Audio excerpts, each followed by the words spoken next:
अभी जानते हैं, बात हो गई कितनी बार कि द्रव्य से सभी द्रव्यों के एक सरीखी एक जैसी समानता होते हुए भी ये गुण से कैसे भिन्न अलग होते हैं।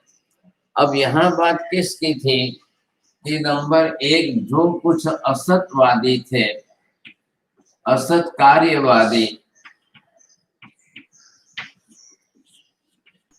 और दूसरे जो थे वो सत्कार्यवादी।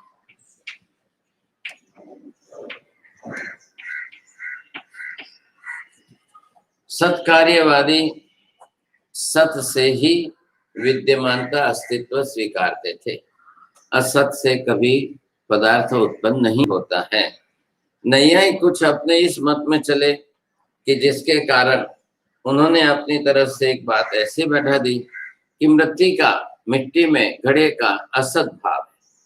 अब असत का अर्थ क्या करना, प्रागभाव अर्थ करो तो आप बताओ कि हाँ घड़े का मिट्टी के अंदर प्रागभाव संभव है, लेकिन असद वस्तु अस्तित्व ही नहीं रखती हो, उसकी विद्यमानता ही नहीं हो, फिर भी आप उसको असद रूप में मानते हुए भी अगर संबंध से जोड़ो तो बात बैठेगी क्या। घड़े में, मिट्टी में घड़े का प्रागभाव मानने से मतलब है कि भाई हाँ साहब बरोबर है, इसमें से ये प्रारंभ हो रहा है, मिट्टी में से घड़ा बन रहा है, इतनी सी बात। लेकिन अब मिट्टी में से घड़ा बन जाए तब तो बरोबर है। और कपाल में मिट्टी के बाद कपाल बन गया, अब उसके बाद क्या, वही चीज सब में होगी। एक आत्मा ने जो यहाँ पर पर्याय धारण की, अब उस पर्याय के बाद फिर उसका व्यय हो, फिर उसका उत्पाद हो, फिर व्यय हो, फिर उत्पाद हो, ये क्रम तो चलने ही वाला।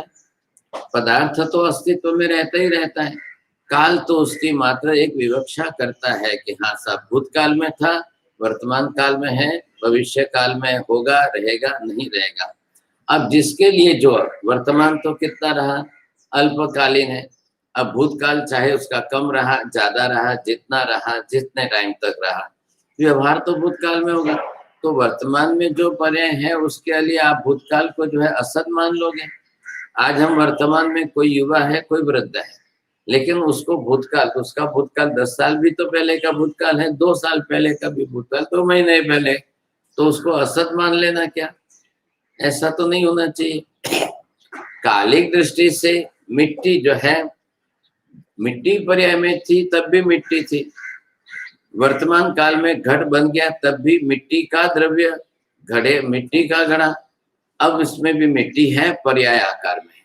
भविष्य काल के अंदर जब घड़ा फूट करके कपाल आदि में, ठीकरा में जब व्यवहृत हो जाएगा तब आप क्या कहेंगे, मिट्टी तो अंदर ही है, तब भी आपको जो है द्रव्य की अनुगत बुद्धि रखनी कि नहीं रखनी। असत कार्यवादी दोनों तरफ चले जाएंगे। फिर सत कार्यवादी में तो स्थिर बात है कि भाई सत, मिट्टी का सत रूप होने से वो मिट्टी जो है भूत वर्तमान भविष्य तीनों काल में, आत्मा तीनों काल में, आत्मा की पर्याय वर्तमान काल में है, कल जाकर के दूसरी पर्याय धारण करेगी। आत्मा के लिए अपने कर्म के हिसाब से क्या है कि वो कभी भी बिना पर्याय धारण किए नहीं रहती है संसारी अवस्था में। कर्म उसके साथ में लगे हुए हैं, कर्म के कारण शरीर धारण करना ही अनिवार्य है, इसलिए पर्याय तो उसकी अनिवार्य रूप में हो गई। अब पर्याय हो गई तो मोक्ष में जाने के बाद उसकी पर्याय रहेगी कि नहीं रहेगी, तो नाम संज्ञा किसकी बनी, सिद्ध पर्याय। तो सिद्ध पर्याय जो बनी है वो भी आत्म द्रव्य की मोक्ष में बनी। इसलिए जीवा मुक्ता संसारी नोय, जीव मुक्त और संसारी, इस प्रकार के दो भेद साथ में जोड़ दिए। तो किससे जोड़े हैं, पर्याय से जोड़े हैं। पूरा जीव विचार मात्र पर्यायवादी है, वहां आत्मा द्रव्य की विचारणा नहीं की है, सिर्फ जीव जो है किस किस पर्याय को धारण करता है, और वो पर्याय कालिक है। सबका आयुष्य काल है, आयुष्य काल होने से नियत हो गया आप इतने समय तक इस पर्याय में रहोगे। जैसे आयुष्य काल पूरा हो गया कि उसको वहां से छोड़ के जाना है, अब ये निरंतरता जुड़ गई उसके साथ। अब कब तो चीटी मकोड़े में आकर के एक दिन जिए, कब जाकर के वनस्पति काय के अंदर 24 घंटे भी नहीं जिए। एक फूल के रूप में बना है, तो सबसे छोटा आयुष्य फूल का है। अब 24 घंटे भी फूल जिएगा कि नहीं जिएगा, उसका आयुष्य है। अब जिस काल में है, जितना पेड़ पर से फूल गिर गया और गिरते ही दूसरे का पैर आ गया, गाड़ी आ गई, अब क्या होगा? फूल पेड़ पर से गिरा तब तक उसका जीव उसमें है, क्या लेंगे? क्योंकि पेड़ का जीव अलग है, फूल का जीव अलग है। फल फूल छल्ली कट्ठा मूलग पत्तानी बियानी, ये सब प्रत्येक वनस्पति काय की पर्याय है, जीव अलग अलग उसमें धारण करता है। हाँ, ये है कि वो वृद्ध हो गया पेड़ पर, अब उसका संबंध उसके साथ से छूट रहा है, पानी की सप्लाई नहीं होगी तो उसका गिरना निश्चित है। अब गिरने के बाद भी उसका जीव उसमें है, अभी तक, अभी आयुष्य पूरा नहीं हुआ है, उसका आयुष्य तो चल रहा है। तो अब 24 घंटे गिनो तो, हाँ, जब 24 घंटे मतलब कल तक तो है, लेकिन कल तक के लिए 24 घंटे 1 घंटे की 60 मिनट के हिसाब से, एक सेकंड के हिसाब से उसका जीवन काल कितना हुआ। लेकिन वो इधर गिरा और इधर गाड़ी आई और पैर नीचे, कोई चला उसके पैर के नीचे आया, किसी के नीचे आएगा, तो 24 घंटे के बजाय 24 मिनट भी नहीं बचे। अब अगर उसने वो पर्याय तो छोड़नी है, अब वो पर्याय छोड़ेगा तो फटाक से दूसरी पर्याय में जाना है। अब इधर उसका स्व काय स्थिति की परिस्थिति है, तो वो प्रत्येक वनस्पति में से छूट नहीं सकता है। स्वकाय स्थिति का काम क्या है? फूल प्रत्येक वनस्पति काय ये उसकी स्वकाय स्थिति है, फूल काय उसकी स्थिति नहीं है। तो प्रत्येक वनस्पति काय में बना रहेगा, तो प्रत्येक वनस्पति काय में ये भाव, दूसरा भाव, तीसरा भाव, चौथा भाव, पांचवा भाव, छठा भाव। अब भले वो फूल में से पत्ते में जाए कि पत्ते में से फल में आए कि फल में से वापिस फूल में आए, घूमना उसी के अंदर, घूमते रहना है, घूमते रहना है। अब ये स्वकाय स्थिति उसकी आप गिनने जाओ तो कहां तक है? उत्तराधीन सूत्र के 10वें अध्याय में भगवान महावीर ये बता रहे हैं, तो वहां पर उसकी जो स्वकाय स्थिति बताई है वो असंख्य उत्सर्पिणी उत्सर्पिणी तक बता दी। अनंत काय के लिए अनंत उत्सर्पिणी बता दी। अब अनंत उत्सर्पिणी अवसर्पिणी मतलब काल कितना हो गया? एक अवसर्पिणी 10 कोड़ा कुड़ी, एक उत्सर्पिणी 10 कोड़ा कुड़ी सागरोपम। अब ये 20 कोड़ा कुड़ी सागरोपम तक का एक काल चक्र हुआ है, और है वनस्पति का, प्रत्येक वनस्पति का आयुष्य है उसका कितना? अब प्रत्येक वनस्पति काय में तो इतने बड़े आयुष्य तो जी नहीं सकेगा, और प्रत्येक वनस्पति काय ही जो है पंचेंद्रिय जीवों तक सबके लिए आहार की संज्ञा, आहार की वस्तु बनती है। कोई हम पंचेंद्रिय मनुष्य अकेले ही खाते हैं ऐसे नहीं, पशु पक्षी भी क्या खाएंगे? प्रत्येक वनस्पति खाएगा। और यहाँ तक कि तेंद्रिय, चौरेंद्रिय, दो इंद्रिय आदि वो कहाँ जाएंगे? चौरेंद्रिय भमरा है तो रात दिन उसको तो फूलों पर से ही पराक्रम लाने। तेंद्रिय हिली वगैरह है तो वो भी भाजी के ऊपर आप देखो, वनस्पतियों पर देखो तो, शाक भाजी पर देखो तो वो भी एक धारे बने रहते। आपने देखा एक पत्ते को जो है छेद हो जाते हैं 10 जगह पर, क्यों होते हैं? तो तेंद्रिय जीव हिली वगैरह उसके ऊपर घूमते, उसने अपना आहार ग्रहण किया, अब सब उसके ऊपर जीते हैं। ये सिल्क जो बनता है, सिल्क वर्म जो सिल्क का कीड़ा है, वो रात दिन जो है वो शहतूत के पत्तियां ही खाता है। शहतूत का उनका पेड़ है, तो वो उसी के आधार पर जीता है। जो उसको पालते हैं, उसका फार्मिंग करते हैं, वो उसको बारीक बारीक टुकड़े कर कर करके उसमें डालते हैं, वो 7वें दिन तो उसमें से उड़ने लगता है। अब है खुराक आहार ही उसका है, तो क्यों है इनका तिर्यंत गति और मनुष्य गति, इन दोनों के समस्त जीवों के लिए औदारिक वर्गणा के पुद्गल परमाणु ही शरीर बनने में उपयोग में आते। वैक्रिय तो खाली देवनार्की के लिए। तो बाकी जो काय स्थिति बताइए विकेंद्रिय जो आपकी असंख्य काल चक्र वनस्पति काय की, प्रत्येक वनस्पति का साधारण की अनंत। आप जाके 10वें अध्याय के श्लोक देख लेना। हाँ जी, मुझे याद है। तो वह जो असंख्य जो बताया है, तो असंख्य में मतलब प्रत्येक वाला पृथ्वी का है, वायु आपका है, देव का है, वायु का है, सबकी अलग अलग है ना। हम जो प्रत्येक में बात मुझे सेम में जन्मियो। आप प्रत्येक वनस्पति काय के लिए अलग है, हाँ। पृथ्वी काय की अलग है, हाँ। वनस्पति हाँ। काय की अलग है, अब काय की अलग है, अग्नि काय की अलग है। अब क्या हुआ, अब आकाश से पानी नीचे गिरा बादल से, कितने सेकंड लगे उसको, वजन तो है, भार तो है ये। तो जैसे ही बादल से पानी नीचे गिरा तो जमीन के ऊपर तो एकदम स्पर्श हुआ जोर से। अब स्पर्श होते ही वो अचेत हो जाएगा, जीव चला जाएगा उसमें। है तो एक इंद्रिय है, और एक इंद्रिय में भी वो प्रवाही रूप में है, तो बना हुआ पानी उसका शरीर, रहने वाला उसमें जीव है। अब इतने ऊपर से वो गिरा है, अब मनुष्य अगर 10वें माल से नीचे गिरता है तो वो मर जाता है, तो ये तो बेचारा प्रत्येक ये क्या एकेंद्रीय जीव है। और अब काय की संज्ञा है उसको, तो उसका शरीर तो प्रवाही पानी के रूप में। अब मरा बरोबर है वो आघात प्रत्याघात से, लेकिन उसको स्वकाय स्थिति में वापस पानी बनना ही पड़ेगा, दूसरा विकल्प ही नहीं है। अब वापस पानी बनने के लिए नदी तालाब झरने कहीं पर भी बने वो, और बनना कितनी देर में, हमारी भाषा में हम बोलते हैं आधी सेकंड में बोल जाते हैं, केवली की भाषा में तो समय है, ख्याल आएगा। तो इतने समय में तो उसको जाके वक्र गति करनी है, तुरंत जाकर के उत्पन्न होना है। और ये पानी की काया है, तो उसके लिए तो अवतारिक वर्गणा के पुद्गल परमाणु तैयार है, ख्याल है कि नहीं। उसके लिए मनुष्य की तरह से माता के गर्भ में जाए और दोनों के रजवीर्य ग्रहण करे, वो तो कोई है नहीं। अब काय योनि तैयार है उसको, तो फटाफट जाकर के जीव जन्म लेंगे। सबसे बड़ी बात तो यही है। अब ऐसे स्व का स्थिति में जीव चलते रहेंगे। कहने का मतलब क्या हुआ, मूल द्रव्य से जीव त्रिकाल नित्य, क्यों नित्य, अस्तित्व नित्य, अस्तित्व के कारण उसकी नित्यता सदा काल है। इसलिए नित्यता ध्रुवता किसकी जोड़ी है, द्रव्य की जोड़ी है। मूल द्रव्य से खुद की अपनी त्रिकाल नित्यता है, काल तो मात्र मापक है।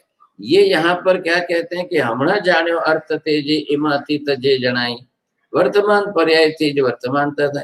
अब आप हमेशा वर्तमान पर्याय में वर्तमानता का ही व्यवहार करो और अतीत का नहीं करो और फिर भावी का नहीं करो, तो ये तो नहीं होगा।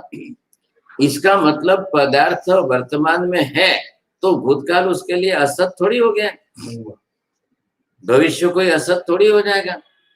काल काल जो है विद्यमानता बता रहा है, तो जिस समय जो पर्याय होगी उसमें उसको बताना है। काल किसको बता रहा है, पुद्गल द्रव्य की पर्याय को। लेकिन पुद्गल द्रव्य की पर्याय धारण किसने किए हैं, जड़ चेतन का भेद तो करना ही करना है।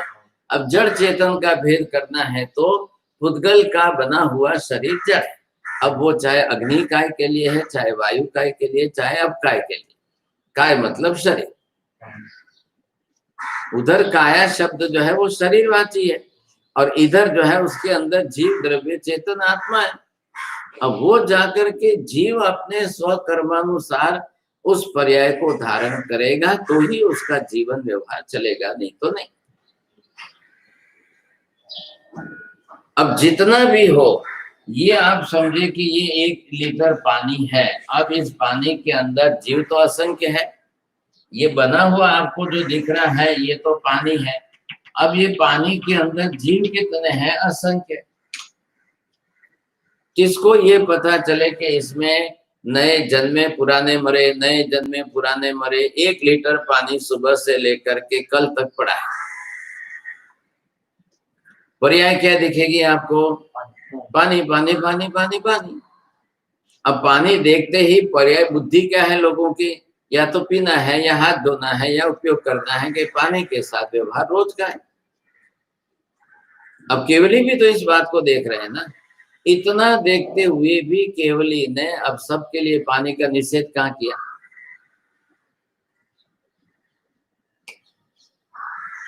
अब ये अनिवार्यता जुड़ गई, तो ऊपर के 2 इंद्रिय, 3 इंद्रिय, 4 इंद्रिय, 5 इंद्रिय सब जीवों के लिए, वैक्रिय को छोड़ दीजिए, सबका आधार 1 इंद्रिय बन गए। हाँ, 2 इंद्रिय, 3 इंद्रिय, 4 इंद्रिय, 5 इंद्रिय, कोई भी जीव हो, कितने भी जीव हो, जो भी कोई हो, सबका आधार जीवन व्यवहार 1 इंद्रिय पर आके खड़ा रह गया।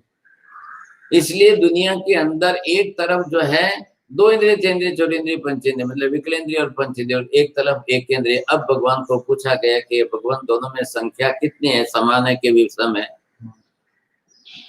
કેવલી ઉત્તર દે રહે એકેન્દ્રિયમાં જેટલા અનંત ગણા જીવો છે એના અનંતમાં ભાગના જ જે છે વિકલેન્દ્રિય ને पंचेंद्रियમાં છે। जी उत्तर के शब्द आप देखो ख्याल में आ गए। જેટલા અનંત ઘણા જીવો એકેન્દ્રિય પર્યાયમાં છે એના અનંતમાં ભાગના જ વિકલેન્દ્રિયમાં છે। જેટલા અનંત ઘણા જીવો વિકલેન્દ્રિય પર્યાયમાં છે એના અનંતમાં ભાગના જ પંચેન્દ્રિય પર્યાયમાં છે।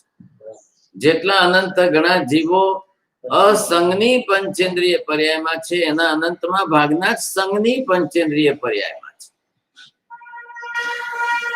एक से दूसरे, दूसरे से तीसरा देखो। अब सब जगह अनंत अनंत अनंत ही शब्द है, लेकिन अनंत के भेद करके आप दोनों में से तुलना करोगे तो अनंत गणा अनंतमा भागना, अनंत गणा अनंतमा भागना, ये भेद आपको करने पड़ेंगे। आ रहा है ख्याल में? तो ये अब ये क्या होगा? पर्याय। अब बिना द्रव्य के पर्याय बनती है क्या? बिना मिट्टी के घड़ा बनेगा क्या? बिना सोने के दागिना बनेगा क्या? बिना सोने मतलब यहाँ सोना द्रव्य है तो दागिना उसकी पर्याय है। अब कल आपने द्रव्य बदल दिया, पर्याय की समानता लाई, तो आप दो प्लास्टिक का दागिना बोल दो, पीतल का दागिना बोल दो और किसी धातु का बन, आपको तो पीलापन दिखाने से मतलब है ना। बस सोना कब बोलेंगे लोग? पीलापन दिखेगा तो वो तो आप प्लास्टिक के अंदर भी पॉलिश वगैरह करके आप चढ़ा करके कर सकते हैं, तो कर रहे हैं लोग। करना क्या है? वर्ण गंध रस स्पर्श की समानता लानी, बस। अब जिसकी में सबकी नहीं आएगी तो नहीं आएगी, खाली वर्ण की समानता आ गई तो भी पदार्थ बन पर्याय बन गई। दुनिया का संसार तो इसी तरह से चल रहा है, संसार में यही चलने वाला है। सादृश्यत्वात् समानता आने से आपको एक सरखापन लग रहा है, आपका काम हो गया, बस बात पूरी हो गई। अब क्यों कोई अब ज्यादा चिंता करेंगे? किसको करनी है? ये स्वरूप यहाँ पर बैठ गया। अब इन्होंने अगर आप ये को कि भी पर्याय बदलने वाली है, प्रत्येक पर्याय को बदलने के बाद उसको स्वतंत्र द्रव्य मानना क्या? नहीं। जितनी पर्याय जिसकी जो बदल गई, अब उसको हमेशा ही स्वतंत्र द्रव्य मानना क्या? तो व्यवहार स्वतंत्र द्रव्य मान कर रहे हैं। भूतकाल भविष्यकाल कौन देखने जा रहा है? भूतकाल भविष्यकाल कौन देखने जा रहा है? आज आप यहाँ पर मनुष्य में हो, आप गई पर्याय आपकी कहाँ थी? देवलोक में। अब देवलोक में से यहाँ आकर के आप मनुष्य बने, तो भूतकाल की पर्याय का व्यवहार करना कि वर्तमान काल के पर्याय का व्यवहार करना? आप ठीक है, आप जानकार हो, आपने बोल दिया कि भाई हम भूत गए देवलोक से आए, बाकी सब वह जानते हैं, तो सब थोड़ी सबको तो मालूम नहीं है।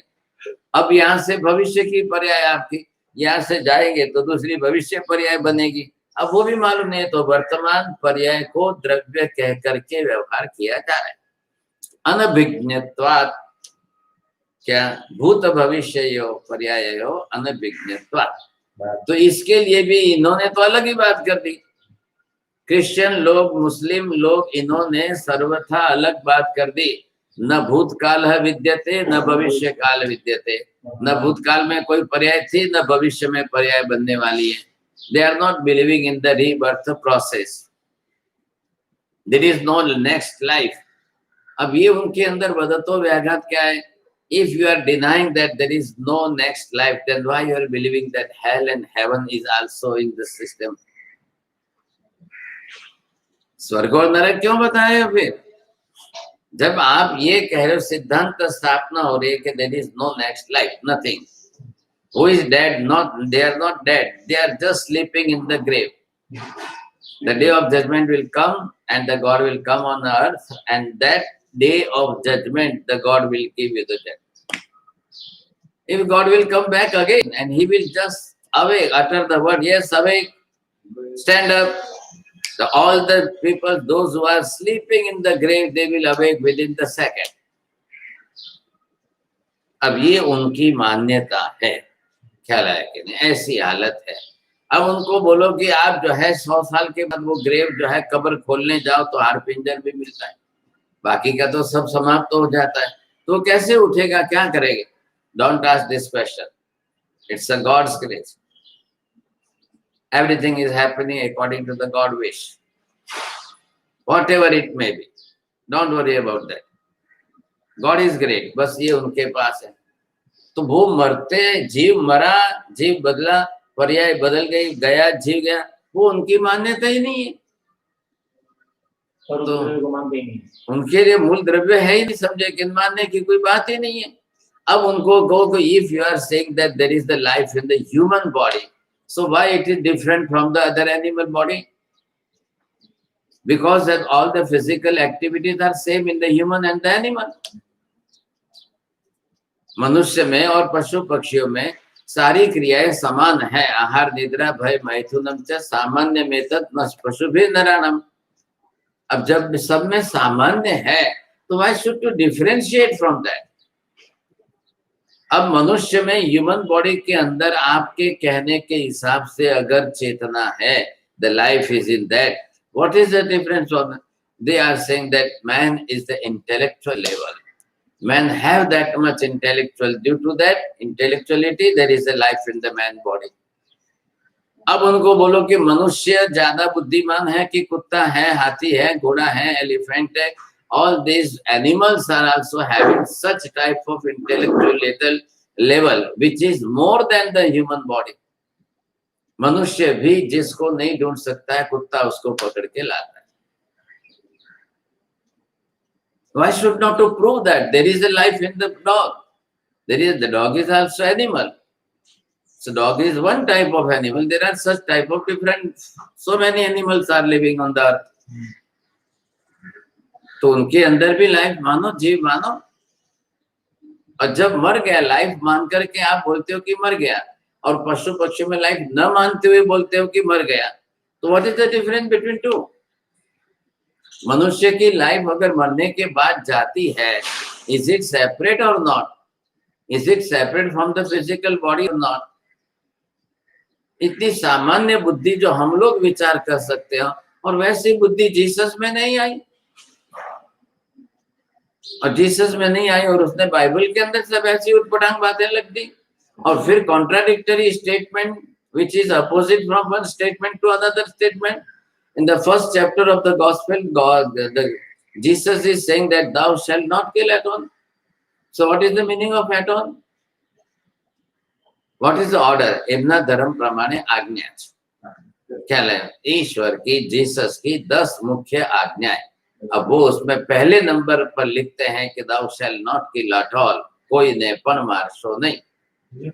हाँ, हाँ, अब वो जब उसमें लिखते हैं तो ये परस्पर विरोधाभासी तो व्याघात हो रहे हैं। इतने मूर्ख सिद्ध हो रहे हैं, इतने मूर्ख सिद्ध हो रहे हैं कि जिसकी आप कल्पना नहीं कर सकते हो।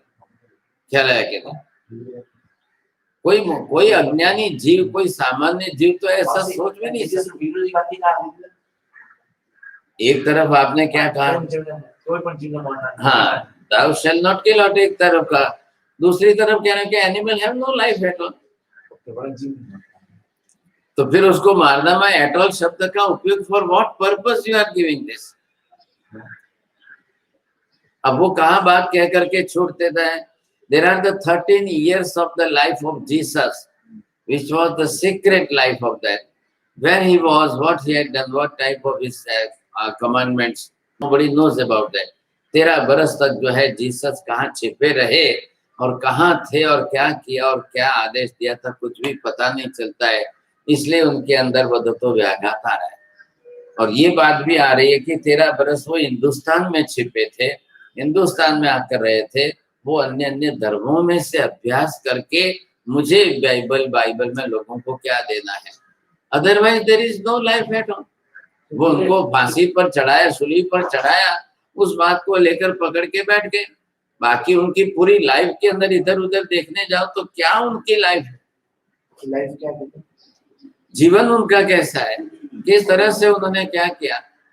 अब how to prove that the Jesus was God? This is the big question. लेकिन अब क्या, अब आज कोई बोलने लग जाए तो बड़ी गजब की बात हो जाए। हाँ बस वो अब उनकी अंदर श्रद्धा बैठ गई ना। अब जीसस को हटा दो तो हु इज अनदर गॉड? कोई But they are believing that all are the messengers of God. The Almighty is there and all are the messengers. So all the messengers are God. Passenger उनकी बात वहां पर आकर के अटक जाती है। तो give the another name of the messengers. Why should leave the Jesus only? सब ने वो सिंपैथी क्रिएट करने के लिए बस वो सूली पर जो है जो लगा के रखा है वो क्रॉस हो गया और वो सब मान रहे दुनिया। और सब जगह आज इनका यही चल रहा है, झगड़ा भी इनका चल रहा है। इनकी जैसी सेम कॉपी एक जेरोक्स समझ लो, ये इस्लाम चल रही है। सेम जेरोक्स इनकी, बस नाम बदल दो, इधर अल्लाह और इधर जीसस, बस ये दो ही कॉपी चल रही है, जेरोक्स चल रही है। और दोनों एक दूसरे के दुश्मन है, दोनों एक दूसरे के। अभी क्या चल रहा है आर्मेनिया अर्जेनिया का, तो दोनों एक दूसरे के, वो भी वो इस्लाम का है और ये क्रिस्ती का है। अब ये बस ये इस्लाम वर्सेस क्रिस्ती का ही युद्ध होने वाला। अब आएगा तब भी वर्ल्ड वॉर होगा तो भी इसमें भी यही होने वाला। दोनों एक दूसरे के तरफ, फिर इसके पक्ष में 10 जाएंगे, उसके पक्ष में 10 चले। अब आर्मेनिया का मुंबई जेटलू पण नहीं बोलो, लेकिन ये चल रहा है उनका। ऐसी स्थिति के अंदर जिस धर्म के जो सिद्धांत, if you say that Christian is the religion, if you say that the Christianity is also one of the philosophy, तो फिर वहां पर ये सबसे बड़ा अनर्थ हो। Why should you believe that there is a philosophy in the Christianism? अब क्रिश्चियन धर्म को धर्म कहना, दर्शन कहना, ये सबसे बड़ी भूल हो। But the peoples are saying that and they are believing, they are सब बनेंगे। अब ये चलने ही वाला है, समझे। कहने का मतलब यहाँ के ये असत कार्यवादी है। ये मैं बता रहा था पानी में, इधर देखिए, अब एक तरफ इतने जीव आकर के ये जन्म ले रहे हैं और इधर से इतने जीवों का जो है मृत्यु होकर के जाना भी तो चालू है। ये तो क्या है, ये उनके जीवन का आधार जो बना हुआ है वो है पानी। तो ये क्या हो गया, इन पानी के अब का जीवों को उत्पन्न होने का शरीर सबके लिए रेडी। आओ, जिसको जन्म लेना है आओ, जिसको जाना है जाओ। जिसका आयुष्य पूरा होगा वो जाएंगे, जिसका आयुष्य नहीं पूरा हो वो आएंगे, नए आएंगे। वहां जहां से जिनको मर के आना है वहां से आएंगे। तो ये तो क्या हो गया, उत्पत्ति योनि तैयार है। ख्याल है, जो भी जीव आएंगे उसकी उत्पत्ति योनि तैयार है। तो ये तो यहाँ अब कोई केवली के सिवाय दूसरा कोई नहीं देख सकता है। 9:20 पर 21वीं सेकंड में कितने नए जन्मे और कितने पुराने मरे। ये निरंतरता चलती रहेगी। अब आप एक एक सेकंड का हिसाब करो तो 1 मिनट की 60 सेकंड हुई, 1 कलाक की 60 मिनट हुई, 1 कलाक की जो है 3600 सेकंड हो जाएगी। अब इतने में इसके अंदर जीव जन्मे कितने, मरे कितने, नए आए कितने, पुराने गए कितने। इसलिए हमारी समाचारी में व्यवहार आया कि भाई आपने एक बार उबाल दिया तो ये उसकी पानी है, एक इंद्रिय है, वर्ण गंध रस स्पर्श वाले, तो स्पर्श आपने बदल दिया, शीत से उष्ण स्पर्श हो गया, उष्णत्वात् अचित्त योनि। अब सचित्त योनि उसका नष्ट हो गया, अचित्त योनि बन गया। अब इतने जितने काल तक उसकी उष्णता अउष्णता से जो पर्याय परिवर्तन होकर के बना रहे वहां तक दूसरा एक भी जीव उत्पन्न नहीं होगा। अरे ये बात समझ में। अब आपने सुबह 6 बजे से दर कर दिया है तो दोपहर को 3 बजे तक 9 घंटे हो गए। अब एक बार 6 बजे अचित हुआ तब जीव हिंसा हुई, वो तो होनी स्वाभाविक थी। अब वो अचित्त योनि बन गया पानी। अब वो 9 घंटे तक आपका रहा, वहां तक दूसरे जीव उत्पन्न नहीं होंगे। ये आपको पानी पीने का, गर्म पानी पीने का मुख्य आधार। तो 9 घंटे तक उसमें कितने जीव उत्पन्न होते, कितने मरते, वो प्रक्रिया बंद हो गई। अब 6 बजे गर्म किया तब आप मान लो कि भाई 10 लाख थे, तो 10 लाख के बाद जो जन्म मरण जिसमें जितने प्रमाण में होने थे वो क्रम इसका बंद हो गया। अब 6 बजे से लेकर दोपहर के 3 बजे तक 9 घंटे में कितने जीव उत्पन्न हो जाते, कितने जीव मर जाते। अब संख्या तो केवली के सिवा हम कैसे गिने। अब जो भी जीव उत्पन्न होगा मरेगा, ये पर्याय तो चलती रहेगी। अब ये पर्याय का परिवर्तन चलता रहेगा, निरंतर चलता रहेगा, सातत्यता बनी रहेगी। अब है कितने जीव, कितने हैं। जल राशि संपूर्ण अब काय के हिसाब से गिनने जाओ तो कितनी हुई। द्वीप समुद्र कितने हैं, असंख्य है। अब असंख्य द्वीप समुद्र है तो सब जगह एक पानी की बूंद में असंख्य जीव है, तो अनंत गुने जीव तो आप काय में। एकेंद्रिय की एक भी पर्याय ऐसे नहीं कि जिसमें अनंत जीव राशि ना हो। अब ये जितने हैं, समझे कि नहीं, सबसे बड़ी संख्या तो अनंत का, अरे अनंत काय में ही, लेकिन एकेंद्रीय पर्याय में सब में अनंत अनंत जीव राशि, राशि बोल रहा हूँ, सामयिक संज्ञा। अब इतने अनंत अनंत अनंत अनंत जीव पृथ्वी में, पानी में, अग्नि में, वायु में, वनस्पति में, सब में। अब इसका क्या करना, तो ये तो रहने ही वाले। इतने जीवों की उत्पत्ति होगी, इतने जीवों का मरण होगा, उत्पत्ति मरण इनका होता ही रहेगा, चलता ही रहेगा। अब भगवान को जाकर के एक अनंत काल के बाद वापिस एक प्रश्न पूछो, हे भगवान હવે અનંતો કાળ વીતી ગયો છે તો હવે આ એકેન્દ્રીય પર્યાયમાંથી અનંતમાંથી કેટલો ફરક પડ્યો, કેટલા ઓછા થયા, શું હવે સંખ્યા બદલશો આપ? क्या बदलनी? अनंत काल बीतने के बाद भी जो असंख्य द्वीप समुद्रों की शाश्वतता बनी हुई है। समुद्र कब था और कब नहीं था। जम्बू द्वीप शाश्वत है कि नहीं, क्षेत्रीय दृष्टि। लवण समुद्र शाश्वत है कि नहीं, और सभी समुद्र शाश्वत है कि नहीं। तो क्या नित्य अनित्यता कैसे आई? अगाध जल राशि है तो जीवों को तो पर्याय ही तो बदलनी है खाली, तो वो तो उत्पन्न होते मरते रहेंगे। उत्पाद व्यय की प्रक्रिया चले बिना तो पर्याय परिवर्तन होता नहीं, इसलिए उत्पाद व्यय की प्रक्रिया बता रहे हैं। केवली अपने घर से बना नहीं रहे है, वो बता रहे हैं। केवली को तो जो उत्पाद व्यय की प्रक्रिया मूल पदार्थों में जो चल रही है वो उन्होंने ज्ञान दर्शन से जो देखी है वो उनको स्पष्ट करनी है बस, वो बनाने थोड़ी जा रहे हैं। इतनी अगाध जल राशि जो है, असंख्य द्वीप समुद्र, और उसमें भी असंख्य द्वीप समुद्र का कैसा हिसाब है? तत्वार्थ में क्या लिखा है? द्विगुणितम संख्या, एक से दूसरा दुगुना है, एक से दूसरा आगे दुगुना है। मतलब क्या? द्वीप भी दुगुने हैं, समुद्र भी दुगुने। दुगुने मतलब माप के अंदर 1 लाख योजन का अगर जो है जम्बू द्वीप है तो दुगुना 2 लाख योजन का लवण समुद्र।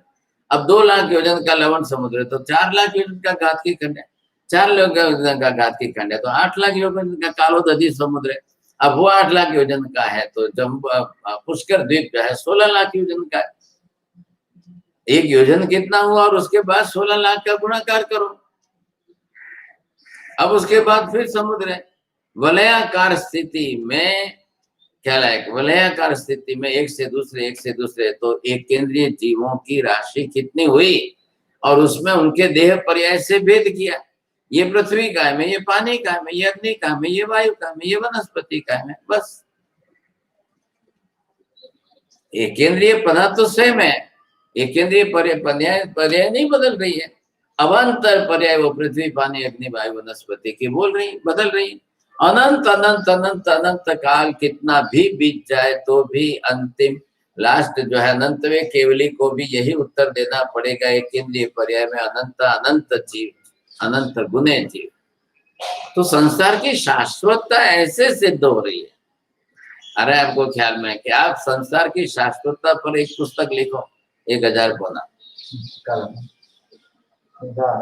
संसार की शाश्वतता, फिर उसमें द्रव्यानुयोग के हिसाब से सिद्ध करते करते करते आप उसको विस्तार करते लिखते जाते सब। तो शाश्वतता कैसे बैठेगी? संसार के तो देवलोक भी जाएंगे।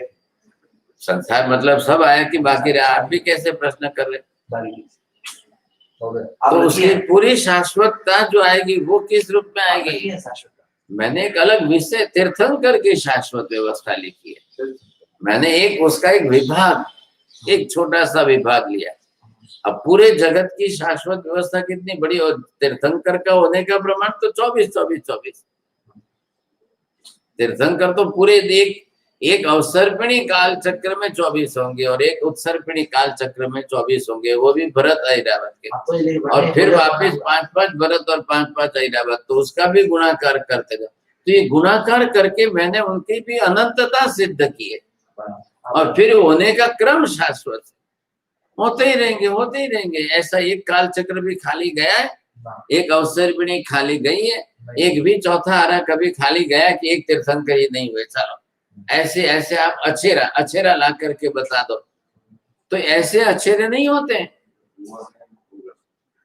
संभाव्य अछेरे जो बनते हैं कि हाँ साहब ये इनकी युगलिक की जो है उत्पत्ति ऐसे हो गई और ऐसे हो गई, ये संभाव्य अछेरे। आप बोलो कि एक काल चक्र में कोई भगवान ही नहीं हुए, एक अवसर्पिणी में या अवसर्पिणी में कोई भगवान ही नहीं हुए, एक भी भगवान नहीं हुए, तो ऐसा तो होता ही नहीं है, तो होते ही रहने वाला। अब अवसर्पिणी का तीसरा आना आएगा तो एक ही तीर्थंकर भगवान होंगे, क्यों नहीं होते ज्यादा?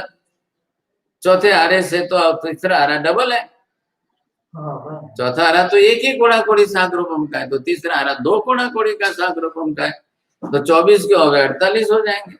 लेकिन नहीं होते हैं, तीसरे आरे के अंत में एक ही होंगे, ज्यादा होने वाले ही नहीं है। चौथा आरा छोटा है तो भी एक एक करके दूसरे 23 हो जाएंगे, ऐसी एक 24 ही आ गई। अब महाविद्य में 24 ही नहीं है, तो वहां की व्यवस्था ही अलग है, वहां निरंतरता है। अब ये जबरदस्त बड़ी व्यवस्था है, इतनी बड़ी व्यवस्था को सिद्ध तो करो आप, और शाश्वत व्यवस्था है, होते ही रहने वाली, चलते ही रहने वाली व्यवस्था है।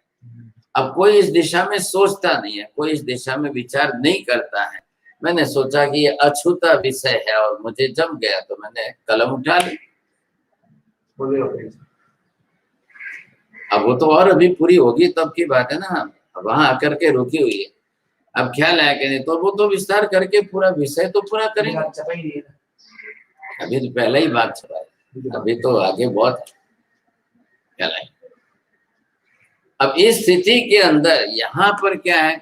पर्याय यह संसार का शाश्वत व्यवहार है, व्यवस्था है। द्रव्य त्रिकाल नित्य है तो उसकी पर्याय तो होनी ही होनी है। पर्याय होगी तो उत्पाद व्यय की प्रक्रिया से ही होगी, और उत्पाद व्यय की प्रक्रिया से होगी तो पर्याय में परिवर्तन होगा, पर्याय बदलती रहेगी। अब कितनी भी बार बदले तो भी क्या फर्क पड़ता है, क्योंकि मूल द्रव्य तो नष्ट होता ही नहीं। मूल द्रव्य स्वरूप नष्ट कहाँ होता है?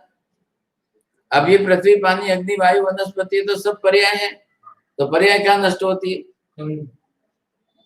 ये सब पर्याय हैं, तो पर्यायों से भी तो शाश्वतता सिद्ध हो रही, लेकिन आ तो मूल द्रव्य ही रहा है। अब जिन मूल द्रव्यों ने ये पानी बनाया किसने? अब जिन जीवों ने ये पानी बनाया, समुद्र बना हुआ है, अब बोल दो ईश्वर ने बनाया, ईश्वर ने बनाया। अब जहां इसकी द्रव्य गुण पर्याय के रूप में बुद्धि नहीं चलती है, उन्होंने तो नियम बनाया हुआ है। आपकी कहीं पर भी बुद्धि नहीं चले तो ईश्वर के नियम पर डोल, बस सब ईश्वर की लीला है, ईश्वर की माया है। माया बोल करके अपरंपार बोल दो, समझे? अब वहां पर न तो असंग अनंत जीव स्वीकारने, न एक केंद्रीय पर्याय स्वीकारने, न वर्ण गंध रस स्पर्श स्वीकारना। तो हिंदू धर्म ने, वैदिक होते हुए हिंदू धर्म ने पूरे एक केंद्रीय में से जीवों का अस्तित्व ही नकार दिया, निषेध कर दिया। बिल्कुल वनस्पति में पढ़नी नहीं, तो साइंस होने भी। देखो साइंस ने अपनी तरह से अलग, साइंस तो वैसे भी जीव नहीं मानता है। साइंस के अंदर तो जीव जैसी कोई बात ही नहीं है। अरे वो बात अलग है, वो ऐसी एक क्या सिद्ध किया है उन्होंने, जीव के, वो जीव की संज्ञा थोड़ी दे रहे। अब उसके अंदर जो पर्याय परिवर्तन हो रहा है, जिस तरह से हो रहा है, मतलब पूरे वैदिक धर्म ने वेदाश्रित है, ईश्वराश्रित है, लेकिन उसको पृथ्वी पानी अग्नि वायु वनस्पति को जीव संज्ञा नहीं। अभी मैंने क्या कहा आपको 2 मिनट पहले कहा कि सब 2 इंद्रिय, 3 इंद्रिय, 4 इंद्रिय, पंचेंद्रिय सब जीवों के लिए आधारभूत जो है वो एक इंद्रिय है। तो तो वैदिक वाले क्या कहेंगे, ये थे तो पंच महाभूत कहेंगे, जीव नहीं कहेंगे। अब उनको पूछो पहले भूत मतलब क्या, भूत शब्द से को अर्थ, जीव ही बोलना पड़ेगा आपको, अजीव नहीं बोल सकते आप। तो फिर आप इनको जीव मानते हो कि अजीव मानते हो? तो वो जीव ना कह रहे हैं, तो जीव ना कह रहे तो अजीव तो कहो उसको, जड़ कहना है क्या? तो उसमें से तीसरी संज्ञा निकाली भूत, ये पंच महाभूत है। अब सब चीज पंच महाभूतों में से बनती है। तान्येव विनश्यति विज्ञान घन एवं एतेभ्यो भूतेभ्यो समुत्थाय। भाई इंद्रपुत्री ब्राह्मण भी तो वैदिक ही थे ना, तो एतेभ्यो भूतेभ्यो ये सब भूत है, इनके सम्मिलन से ये बना है। अब जीव थोड़ी है इसमें, जीव किसको कहना है उनको? तो वैदिक धर्म वाला बात से बेंद्रिय जीव मोने, हाँ पंचेंद्रिय, हाँ बरोबर, बेंद्रिय मोने, बेंद्रिय चांद्रिय जीव मोने, हाँ ओके। पर क्रिश्चियन खाली पंचेंद्रिय में मोने, पंचेंद्रिय में सब नहीं, खाली मनुष्य में, नहीं तो तीन पशु पक्षी नहीं, वो क्रिश्चियन की जेरोक्स है बस, वो उसी की जेरोक्स। ठीक है। अगर बीजों का वो आधुनिक विज्ञान, वो तो किसी में नहीं मानते हैं, उसको तो जीव मनुष्य में भी मानने से इनकार कर देते हैं ना। हाँ वो तो सवाल ही नहीं है। तो आपसे बहुत से बात माना के दिल्ली चंद्र बोस की दुकान के बोल से मैं मना पूछा देगा बस वो लाइवनेस उसमें क्या है, उसमें भी मनुष्य के जैसे कितनी संज्ञा क्या क्या काम करती है वो उन्होंने उसमें सिद्ध किया। जीव नहीं बोलेंगे उसको, क्या लगेगा संवेदना। आप आचरण सूत्र का पहला अध्याय पढ़ो, आज नाम आपको मालूम है, मैं भी समझता हूँ, आप चतुर हैं, लेकिन आचरण सूत्र के पहले अध्ययन में वनस्पति और मनुष्यों की तुलना कैसे की है ये मैं आपको बता रहा हूँ। आपको नाम के जानकार है। अब यहाँ पर विशेषता क्या देखनी है, किस रूप में सिद्ध किया है इन्होंने, कैसे सिद्ध किया है कि मनुष्य और प्रत्येक वनस्पति का किन किन अंशों में कैसे कैसे समानता है। इसलिए जब मनुष्य को जीव रूप में आप सिद्ध करते हो तो एक केंद्रीय वनस्पति काय को भी जीव रूप में आप कैसे सिद्ध कर सकते हो, ये समानता बताई। अब यहाँ पर इन्होंने एक असत कार्यवादी ने ये बात उठाई, असत कार्यवादी ने ये बात उठा करके इन्होंने भूत वर्तमान भविष्य के हिसाब से इन्होंने वर्तमान के लिए भूत को भी असत सिद्ध कर दिया। ये नैयायिकों का मत है। नैयायिक वाक्जाल में जितने चतुर है उतने पदार्थ ज्ञान में उतने ही जो है ठोठ है, ख्याल है। पदार्थ ज्ञान उनका, और वो भी द्रव्य गुण पर्यायात्मक ज्ञान और त्रिपदी वाली व्यवस्था, इसके बारे में तो उनका बिल्कुल ही मतलब बुद्धिवादी है, ज्ञानवादी नहीं है। आप धर्म में दो बात को समझना, कई लोग आपको बुद्धिवादी मिलेंगे, उनको मतलब आदत है बुद्धि की लड़ाई, ख्याल है कि नहीं। कोई आ गए तो 4 जने बात करने वाले आ गए, मैं आकर के उनको समझा सकता हूँ, मैं आकर के उनको बात कर सकता हूँ। अरे इनको क्या, इनकी बुद्धि नहीं है, ये इतने होशियार नहीं है, इनको इतना समझाना नहीं आता है, मैं बुद्धिवादी हूँ। वो फटाक से 2 जने 4 जने कोई बड़े आए, मैं जा करके उनके बीच में समझाता हूँ। और वो उनका तरीका होता है, मैं जोर से बोलो और ले सामने वाला चुप, बस कसाय भाव दिखाओ और ले सामने वाला ठंडा। वो अपने आप को यही समझ, अब ये संसार है, व्यवहार है, कसाय ग्रस्त जीव है तो चलेगा संसार में। आप ध्यान रखना, बुद्धिवादी और ज्ञानवादी में भेद करना। बुद्धिवादी बनना है कि ज्ञानवादी बनना है, पहले समझना है। समझे, बुद्धि मात्र साधन है, ध्यान रखना। क्या वो दीवार के अंदर छेद करने की बुद्धि वो होती है ना मशीन, वो दीवार में पत्थर में छेद करने में चतुर है, क्या है, उससे ज्यादा नहीं। तो ज्ञानवादी के पास समुद्र है, ज्ञानवादी के पास पूरा ज्ञान है, ज्ञान का विस्तार है, वो समुद्र है। बुद्धिवादी है, बादल में से टप टप टप टप पानी बरसेगा, इतना ही है। इसलिए बुद्धिवादी मत बनना, नहीं तो अहंकार में कसाय में जाओगे। बुद्धिवादी बनकर बौद्धिक लड़ाई करोगे, बौद्धिक लड़ाई में हार जीत के अंदर मात्र आपका कसाय भाव रहेगा। ज्ञानवादी लाओ, ज्ञानवादी बनोगे तो आपकी स्थित प्रज्ञता आएगी, क्या है, तो आप तमें गुजराती में ठरेल बुद्धि क्या है कि नहीं। ज्ञान की गरिमा बनाओ, ज्ञान की गंभीरता बनाओ, ज्ञान जन्य गंभीरता बनाओ, तो वो आपको आपके जीवन में आनंददायी बनेगी। तो आप कसायों के बीच में रह करके भी अलिप्त रहकर आप अपने आनंद में मस्त रह सकोगे। नहीं तो नहीं चलेगा, नहीं तो आप बुद्धिवादियों के साथ लड़ते ही रहोगे। बुद्धिवादी है बुद्धि में होशियार है, लेकिन मात्र कसाय ग्रस्त बुद्धि के अंदर उनकी बुद्धि चलती है, बाकी ज्ञान के क्षेत्र में उनकी बुद्धि नहीं चलती है। बहुत लोग अच्छे अच्छे एक्सपर्ट होते हैं, लड़ू झगड़ू मार काट कर भी से करो हमने आगे क्या है, बस वही पहले आगे होंगे, धड़ धड़ा धड़, या तो शब्दों से या हाथ पैर से या लातों से, वो इसी में एक्सपर्ट होते हैं। क्या वो ज्ञान उनकी, अब शरीर तो शरीर है, शरीर तो आयुष्य कर्म से उम्र बढ़ती जाएगी, ज्ञान की गरिमा नहीं बढ़ती। सबके अंदर देखो आप, संसार की पर्याय देखो। ये तो एक सलाह है, अनुभव मैंने बताया आपको। बुद्धिवादी मत बनना, ज्ञानवादी। ज्ञान की गरिमा बढ़ाना, स्वानंद में आना चाहिए। ज्ञानम तो परमानंदम सच्चिदानंद स्वरूपम, चिदिति ज्ञाने, चिद धातु ज्ञान अर्थ में है, तो एकदम जो है आनंद की अनुभूति आपको ज्ञान में आएगी। बुद्धिवाद में कभी आनंद का अनुभव नहीं करोगे, अहंकार का ही अनुभव करोगे। હું જીતી ગયો, ચોપડા भी દીધો, अरे आज तो એવું હમણાં ને કે બસ, એટલે आपके पास सिर्फ इसके सिवाय कुछ नहीं रहेगा। काका हसे છે, बरोबर। अब देखो आगे, धर्मी अछतई जी, धर्म जो जी अछतई खाली सुहाई, सर्वकाले निर्भय पणी जी, जो सशस्त्रंग जनाए। अब सशस्त्रंग का क्या मानना? असत मानना कि शश में श्रृंग का प्रागभाव मानना? सशस्त्रंग, शश में श्रृंग का अभाव मानना, प्रागभाव मानना कि असत भाव मानना? तो यहाँ पर जो है नैयायिकों को ये आपत्ति देकर समझा रहे हैं। क्या है, उपाध्याय जी महाराज साहब 12.5 बरस उनके घर में जाकर बनारस में पढ़े, काशी के हिसाब से, वहां पर बनारस के हिसाब से, हाँ बहुत बड़े ऐसे करके उनको बताया गया। ये उनकी विशेषता है। तो यहाँ पर ये है कि अब सशस्त्रंग में आपकी आपत्ति आ जाएगी। अब धर्म न हो ऐसे असत काल के अंदर आप जो है धर्मी को बताने की कोशिश करो, तो फिर क्या समझना? अभी आपने कालिक अर्थ लिया और कालिक अर्थ बैठा करके आप बोलो कि वर्तमान काल के लिए भूतकाल जो था वो असत था, तो ये बात कैसे बैठेगी? अभी वर्तमान में शश के सिर पर श्रृंग नहीं है, तो क्या बोलेंगे आप? भविष्य में उग जाएंगे? क्या लाएंगे? तो वैसे भविष्य में उगने वाले नहीं है।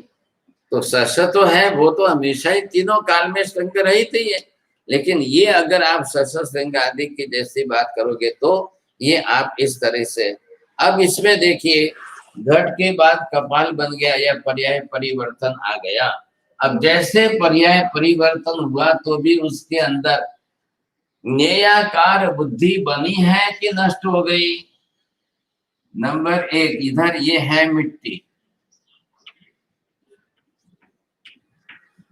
अब ये मिट्टी में से दूसरे क्रम पर बना है ये घड़ा बन करके, आपने जो घड़ा बना है तो उसकी ये पर्याय आ गई सामने। अब ये घड़ा फूट करके ये जो है कपाल बन गया, ठीकरा बन गया। अब ये तीसरी अवस्था है। अब इसके बाद आप इसमें गए तो इसके अंदर आपकी घटाकार बुद्धि थी कि इसमें अंदर घटाकार बुद्धि बनी रहेगी? मिट्टी में घटाकार बुद्धि थी। 3 अवस्था मैंने अलग अलग कर दी और तीनों का काल अलग अलग हो गया। अब इनके हिसाब से आप क्या समझने हैं?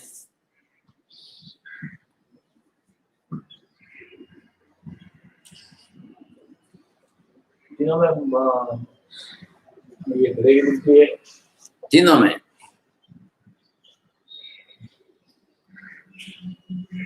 पहली अवस्था में इधर, तीसरी अवस्था में इधर। यहाँ पे घट का प्रागभाव दिख रहा है, यहाँ पे घड़ा दिख रहा है, और घट का यहाँ पे जो है वजन से भाग। ये किसकी भाषा लाई? फिर अपनी भाषा बोलूंगा तो घट आविर्भाव अवस्था में भी हो रहा है, और पहला रहा तीसरा रहा घट आविर्भाव अवस्था में भी हो रहा है, तीसरा रहा वो घटो पर्याय फूटे ठीक रहा। तो इसमें तो दोनों बोल दिया आपने, आविर्भाव इसमें क्या बोला? आविर्भाव तिरोभाव। अब इसमें क्या बोलना? अगर में पासो तिरोभाव अब ये पर्याय परिवर्तन, अब पर्याय परिवर्तन जो चली, अब इसके बाद फिर आपकी चौथी पर्याय, फिर इसके बाद फिर पांचवी पर्याय, तो ये द्रव्य की अनुगत बुद्धि तो है कि नहीं? है। द्रव्य की अनुगतता, अवगत शक्ति जो द्रव्य की चल रही है वो तो बनी हुई है। प्रयत्न होता रहता है। तो द्रव्य के अंदर जो पर्याय का परिवर्तन होना है, द्रव्य तो द्रव्य रूप में रहने ही वाला है, द्रव्य तो नष्ट नहीं हो रहा है, तो वो आपका कहाँ तक रहेगा? अब जब तक द्रव्य अपने मूल पर्याय द्रव्य में है वहां तक पर्याय बदलती जाएगी। और ये तो पुद्गल द्रव्य का है, इसलिए पुद्गल द्रव्य में तो स्कंद से परमाणु में और परमाणु से स्कंद में इसका संघात विघात होते होते पर्याय बदलते। अब ये इसी प्रक्रिया, ये आपने किस में लिया? घट में लिया। अब इसी तरह से आप इसके अंदर, ये जीव के अंदर लो। अब ये जीव है, अब इस जीव ने जो है ये पर्याय यहाँ धारण किए। अब इसके बाद फिर इसकी ये पर्याय आएगी। अब ये पर्याय उसने बनाई अपनी तरह से, अब ये इसमें आया, फिर इसके बाद पर्याय, फिर इसके बाद पर्याय बदलती जाएगी। तो पर्याय बदलने में इसको तो कोई तकलीफ नहीं है, क्योंकि अनुगत बुद्धि जीव द्रव्य की जो चल रही है वो चल रही है। क्या है? धर्मी अक्षत जी। अब आप धर्म को तो न मानो, अक्षत मान लो। धर्म न हो और अक्षति धर्म जो जी,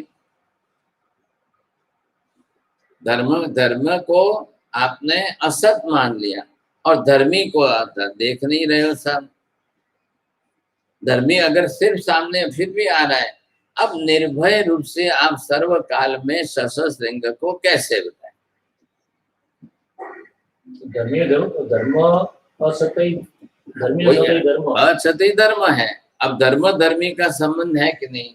ये धर्म है और ये धर्मी है, द्रव्य धर्मी है और धर्म जो है नित्य अनित्य, ये सब धर्म है उसके। अब ऐसे जो है अगर आप मानो तो क्या मानेंगे, कैसे मानो? धर्मी में धर्म नहीं है ऐसा मानना। हाँ हाँ, अब धर्मी असत हो गया तो फिर धर्म कहाँ रहा? धर्मी असत हो गया, धर्म पदार्थ ही नहीं रहा, धर्मी पदार्थ और उसका धर्म। अब आपने कह दिया कि भी यार आत्मा नहीं है, ये नहीं है, मान लिया।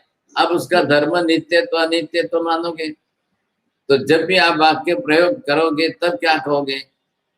आत्मा है ही नहीं और आत्मा है और आत्मा नित्य नहीं है। एक से दूसरे में, दूसरे से तीसरे में, सबके अंदर आपकी विसंगति आई। बौद्धों ने क्या किया? आत्मा है माना तो आपका धर्म आया। धर्म कैसे आया? नित्य नित्य धर्म है, क्षणिक धर्म है। तो धर्म धर्मी के बिना आया क्या? और फिर जाकर के उन्होंने द्रव्य रूप में आत्म धर्म द्रव्य का निषेध कर दिया।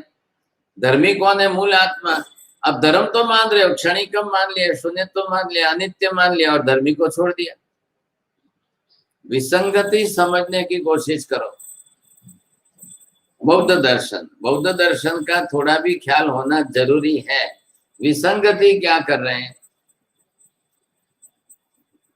विसंगति के हिसाब से आपको बैठाना है। अब इसके अंदर ये जरूर है कि इन्होंने आत्मा माना और फिर उसको क्षणिक किया है। नहीं तो आप बिना द्रव्य के क्षणिक के सब किया आपने। आत्मा ही नहीं है तो क्षणिक कौन है? तो क्षणिकत्वम इति किम धर्म। अब बिना धर्मी के आपने धर्म सिद्ध किया कैसे? और फिर धर्म को पकड़ के रखो और धर्मी को छोड़ दो, ये मूर्खता क्यों कर रहे हो? अभी क्या है? बौद्धों का मूल सिद्धांत क्या है? सर्वम क्षणिकम सर्वम अनित्यम। क्षणिकता अनित्यता इति तो पदार्थगत धर्म या फिर ये जो है वस्तुगत धर्म? पदार्थ व्यवहार करने में कालगत व्यवस्था लेकर कर रहे हो कि मूल पदार्थ के स्वरूप को आप समझ करके कर रहे हो? क्या कर रहे हो? मूल पदार्थ के स्वरूप को आ रहा है ना ख्याल में? तो मूल पदार्थ का तो निषेध कर रहे हो और उसका धर्म पकड़ के रख रहे हो। धर्म पकड़ के रख करके सर्वम क्षणिकम सर्वम शून्यम सिद्ध कर दिया। महावीर क्यों ना कह रहे हैं धर्मी के बिना धर्म सिद्ध नहीं होता है। वो क्षणिकत्व धर्म ले रहे हैं, लेकिन हाँ। आत्मा का निषेध कर रहे हैं। फिर ऐसा कैसे चलता तो यही तो बात है ना, बिना अब आप देखो कि प्रकाश तो लूं लेकिन सूर्य नहीं मानो, है? ऐसा तो नहीं। सूर्य दिखाई नहीं देता है, प्रकाश दिखाई देता है। अतिरिक्त वहां में नहीं आता। सही तो बात है। हाँ। आप जब भी अभिनिवेशिक भाव से बुद्धि को, पहले बात सुनो, अभिनिवेशिक भाव के अंदर अनंतानुबंधी बनाकर कसाय की खिली दीवार में नहीं पत्थर में लगा दोगे, फिर वो बुद्धि उसी के अंदर घूमेगी, फिर उससे बाहर नहीं जाएगी। कभी भी ध्यान रखना, कसाय ग्रस्त जीवों की बुद्धि का विकास नहीं होता है। हाँ, वो कसाय में ही उनकी बुद्धि चलती है। वो कूप मंडूक बोलते हैं ना, कूप मंडूक, बस वो कुएं में ड्राउ ड्राउ करेंगे साहब, वो कुएं में रहकर चिल्लाते रहेंगे, लेकिन कुएं से बाहर नहीं निकलेंगे। तो अब उसी में आपने पत्थर में खिली ठोक दी तो क्या हुआ, वो पूरी बुद्धि उसमें फिट हो गई। अभिनिवेशिक भाव से एक तरफ तो बुद्ध को कहते हैं कि उनके हिसाब से ज्ञान हो गया, वो बौद्धिक ज्ञान बोल रहे हैं कि भाई वो जिस तरह से साधना में बैठे, और हमारे लोग तो इतने अक्ल वाले हैं कि वो बौद्धिक ज्ञान को केवल ज्ञान कह रहे हैं, और वो महावीर स्वामी के जैसे ही उनको समान समझ करके केवल ज्ञान सिद्ध कर रहे हैं। हाँ, अपने लोग नाम उन्होंने अलग दे दिया, इससे क्या हो गया, बौद्धिक ज्ञान तो वो बोधि वृक्ष के नीचे बैठे थे इसलिए उनको ज्ञान हुआ। केवल ज्ञान। हाँ, तो जैन तीर्थंकर भगवान भी तो सबको केवल ज्ञान तो वृक्ष के नीचे ही तो हुआ है। आप समझ गए, जैन तीर्थंकर भगवंत में से एक भी भगवान ऐसे नहीं है जिनको वृक्ष के नीचे ज्ञान नहीं हुआ। 2400 तीर्थंकर भगवंतों को वृक्ष के नीचे हुआ है। अब इसका लॉजिक क्या है, क्या बता, वृक्ष के नीचे। अब जब भी हो तो दिन में होता है, केवल ज्ञान दिन में हुआ है सभी, क्योंकि सामने आते ही समोसन बनेगा। क्या लगेगा, च्यवन रात को हुआ है माता के गर्भ में, अब वैसे जो है, लेकिन ये काल जब सामने आया, एक तरफ बोल रहे हैं, हाँ, एक तरफ जो है, अब ये सब शाश्वत है, आप लिखोगे तो आप लिखना ना पुस्तक, मेरी बात छोड़ दो, आप मेरी मत छोड़ो, आप स्वतंत्र लिखो। क्या है, अब एक तरफ महावीर स्वामी रिजू वाले का नदी के किनारे आए, तो क्या नदी के किनारे ना नहीं कि पेड़ नहीं है, पेड़ तो वहां पर भी है। हाँ बाबा, आपने लखो, प्रश्न लखो, सभी तीर्थंकरों ने अशोक वृक्ष के नीचे ही दीक्षा ली, लेकिन सभी तीर्थंकरों के केवल ज्ञान के वृक्ष बदलते गए, दीक्षा के लिए वृक्ष नहीं बदले। सभी तीर्थंकरों दीक्षा के टाइम बरोबर अशोक वृक्ष के नीचे आकर के बैठे, उन्होंने दीक्षा ली। अब एनो कारण हो जाए मैंने आवता वर्ष से कागज मिल जाओ, क्या लगेगा। अब क्या करना, कैसे करना, अब इसका कारण थोड़ी ढूंढने जाओ, कोई इच्छा थी उनकी, पसंद किया उन्होंने, ये कौन सा वृक्ष, क्योंकि कहना आप माराती વધારે बुद्धिशाली और आपरा खास खास खास जो વધારે, तो कोई ना कोई कारण हो जाए, आप रास्ता बंद क्यों करो। आप इस तक ये है अनुकारण का मेरे क्या अनुकारण का है, तो अगर थोड़ी चूज करवाइए था, मैं मेरी बुद्धि चलाता हूँ, आप तो मेरे से 1000 गुने ज्यादा बुद्धिशाली हो, और फिर आप जिनको पूछोगे वो तो और भी 1000 गुने बुद्धिशाली होगे, उनको ही पूछोगे, तो आपको तो ढूंढ के लाना है ना, कोशिश तो करिए। अब है तो स्थिति ये है, वास्तविकता ये है, 2400 तीर्थंकर भगवंतों ने अनिवार्य रूप से दीक्षा अशोक वृक्ष के नीचे ली। 2400 तीर्थंकर भगवंतों को केवल ज्ञान अलग अलग वृक्ष के नीचे हुआ, और सिमंदर स्वामी युगमंदर आदि 20 तीर्थंकर भगवंतों के दीक्षा का भी वृक्ष नहीं आ रहा है और केवल ज्ञान का भी वृक्ष नहीं आ रहा है, मिल नहीं रहा है, मतलब मिल नहीं रहा है। क्या लगेगा, अब वो महाविदय के हैं, अब उनके चरित्र की सब बात तो डिटेल में तो कहाँ से लाओ, मुश्किल है, बहुत मुश्किल है, क्या लगेगा, कहाँ से मिलेगी। तो यहाँ तो वर्तमान में हमारे तीर्थंकर तो हुए हैं ना, हमारे क्षेत्र में हुए हैं, तो यहाँ पर महापुरुषों ने, हेमचंद्राचार्य जी ने त्रिशर्षि सलाह का लिखा है, आगमों में चरित्र जो भी आ रहे हैं, तो उसमें तीर्थंकरों की डिटेल बातें आ रही है, लेकिन ये प्रश्न जरूर है कि अशोक वृक्ष दीक्षा के लिए बस तो आप जो इतना विषय लिखिया तो बोले आपने एडे क्या विषय लागे थे जिन बातें के लिए कॉपी की मैंने पढ़ा, वो मुझे पता नहीं है, आप मैंने इतना ढूंढा नहीं है, सबका विषय मैंने थोड़ी देखा। नहीं बोली के तो एडा भले को एडा विषय अछूता विषय है कि जने कहीं टच नहीं किया एडा कोई विषय आपने लिखना है तो मैं आपने विषय खोजन दो, बस मेहनत करो, चलो क्या आप लिखने वाले हो तो मेरे को बोलना, तो मैं आपको विषय ढूंढ के देता हूँ। हाँ तो एक में विषय लिखिए आप लिखो आत्मा का विषय, लिखो आत्मा आत्मा आत्मा उन्हें ढूंढी देखो करे लगा, द्रव्यानुयोग से आत्म स्वरूप लिखो आप, और वो फिर आप जो है 1000 पेज लिखना, द्रव्यानुयोग से सिर्फ आत्मा के ऊपर आप लिखते जाओ।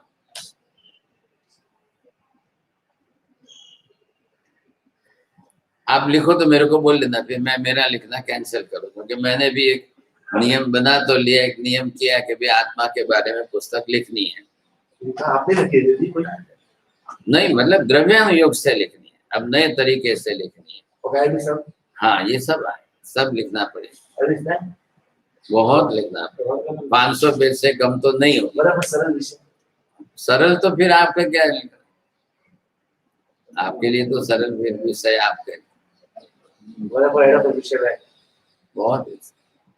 ठीक है कोई आप जब आपकी दिशा के मेरे विषय देने से आपका काम नहीं होगा, आपका चिंतन जिस दिशा में होगा वो होगा, क्या लगेगा, आपका चिंतन हो, उसमें अभ्यास हो, रस रुचि हो, फिर आप उसको विस्तार सकेंगे।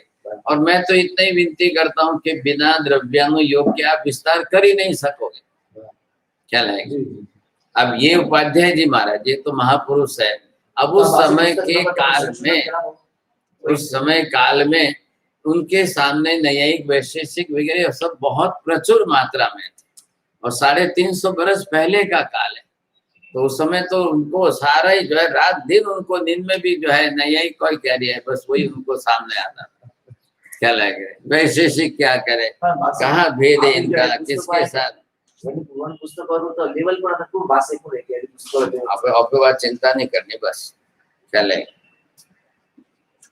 आपने पुस्तक भाषा संशोधन कराना कोई बनते ही नहीं भाई आपने भी मेलो जब आप आचार्य महाराज ने दे जो ने मने मला जो समझाए।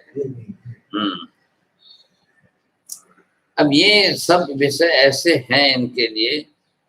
अभी मैंने ये लिखी ना पुस्तक तीर्थंकर शाश्वत व्यवस्था, इसके लिए मैं सांता क्रूज गया था जय गोस्वामी महाराज के पास, तो मैं वहां पर गया, मेरे सब फाइल लेकर गया और मैंने कहा हमारे सब कितना तो 40 तुम्हारा प्रश्नों छे અને मैं आ लख्यू छे એને જરાક તપાસી આપો। तो उधर मेरे को उनके दूसरे आचार्य महाराज थे, हमने कीधु भाई एमनी तबियत नरम छे, बहुत सर्दी खांसी खूब थई छे, सुता छे। हाँ तो मैंने कहा पछी केवी रीते साहेब, तो कि ठीक छे तमे बेसो थोड़ी वार राह जुओ समझाय के। मैं 2 घंटे बैठा, मारे साहब उठे भी सही, लेकिन उठने के बाद जो है बीजा आवे, तीजा गया, तीजा आवे, चौथा गया, लेकिन मैं ऐसे ही बैठा रहा। भाई निराश से टाइम मिले तो मैं बात करूँ समझे, फिर जो है नहीं हुआ कुछ भी, हाँ नहीं हुआ बात भी। मैं लोग बोले खूब सर्दी छे ने खूब जैसे थाकेला छे ने खूब सुता। मैं वहां पर मैं तो विहार करके आया था ना, हाँ क्योंकि हम वहां नहीं थे, तो फिर वापिस मुझे तो जाना ही पड़ा। तो मैंने कहा महाराज साहब हूँ तमने आपी जाऊँ छू, आप दूसरे आचार्य महाराज तमे तपास जो, तमे साहब ने देखा जो, तमे सलाह ले लेजो कोई पण रीते क्या लगे। उन्होंने भी नहीं लिया सिर पर, उनकी बात कर रहा हूँ, तो नहीं लिया सिर पर। अब ये तो ठीक है, अब ये होता है। अब मैं आपको दे दूँ, आप भेज देना अपने आचार्य महाराज जो। अब मैंने लिखा है, मेरा चिंतन लिखा है, कोई एक पेज की कहानी किससे नहीं लिखे। और मैं कभी शेर शायरी में तो एक भी विश्वास नहीं करता हूँ, कभी नहीं। जिंदगी में एक बार भी मैंने एक शेर शायरी व्याख्यान में नहीं बोली, मैं इससे विरुद्ध हूँ, समझे क्या। भगवान केवली का श्लोक बोलो, आप उर्दू भाषा की शेर शायरी बोल करके, कभी मुझे ये पसंद नहीं, उचित नहीं लगता है, क्या लगे। जिन वाणी है तो जिन वाणी में तो अच्छा ही फायदा हुआ, क्या लगेगा। तत्व में बुद्धि ने जो है विकास किया तो ये फायदा अच्छा, ये चिंतन मनन तो हुआ। और सभी पुस्तक चिंतनात्मक लिखे, हाँ चित्रा चिंतन मनन करते हुए लिखी और विस्तार किया है, और उसमें फायदा ये द्रव्यानुयोग का ही सबसे ज्यादा हुआ, तो वो भी फायदा है। अब यहाँ बात जो आई मुख्य रूप से जो चल रही है समझेंगे। अब देखिए, आपको ही मालूम है कि न्याय दर्शन जो है, जिस तरह से न्याय वैशेषिक दर्शन चले, अक्षपाद ऋषि और वैशेषिक दर्शन चला है कपिल ऋषि, ये दो दर्शन दार्शनिक थे। अक्षपाद उनका नाम है ना, तो उन्होंने न्याय दर्शन चलाया, और कपिल मुनि जो थे, कपिल ऋषि थे, उन्होंने वैशेषिक दर्शन चलाया। अब इन दोनों के अंदर जो कितना क्या अंतर है वो तो आप भी जान। उत्पन्नम क्षणावच्छिन्नम द्रव्यम निर्गुणम निष्क्रियम तिष्ठति, अब ये इन्होंने वहां पर अपने तरफ से जो माना है। अब इनका कपिल मुनि सांख्य मत है ना, जो वो अलग, ये कपिल ऋषि अलग, वो अलग, कपिल ऋषि का रही ये वैशेषिक दर्शन। हाँ तो कपिल ऋषि है और वैशेषिक कर रही कणाद ऋषि जो थे, कणाद को कपिल को एक ही नहीं अलग उनके ही होंगे, परंपरा में होंगे, समझे कि तो है मरीचि वैशेषिक आप सब नाम की सादृश्यता में मत जाओ। तो मरीचि मरीचि के शिष्य कपिल वो कितना काल एक कोड़ा कोड़ी सागरोपम का तो क्या है बड़ा वैशेषिक कर रही करें क्या है, कोई प्रमाण आपके पास? प्रमाण कोई तो बस ये अंदर आकाश में उड़ती बात नहीं करनी, ये ये यारी बात नहीं, बिल्कुल नहीं। अब पहले काल भी तो देखो ना, इनका तो इतिहास, अरे इनका तो इतिहास इनके काल से है भाई, ये हुए 13वीं शताब्दी के बाद के हैं, तो है ही कितना 500 700 1000 बरस, और है ही कितना फिर 13वीं शताब्दी से आज ही 700 बरस हो रहे हैं। नहीं नहीं, आप क्यों उधर जाते हो? तो पहले काल देखो ना, मरीचि को हुए एक कोड़ा कोड़ी सागरोपम का, एक कोड़ा कोड़ी सागरों में चौथा आ रहा। मरीचि तो आदेश्वर भगवान के शिष्य थे, तीसरे आ रहे हैं अंत में। अब वो कितना अंतर बढ़ गया काल में। नहीं नहीं, ये बात आपके मुंह से आज मैं पहली बार सुनता हूँ, मैं पहली बार आपके मुंह से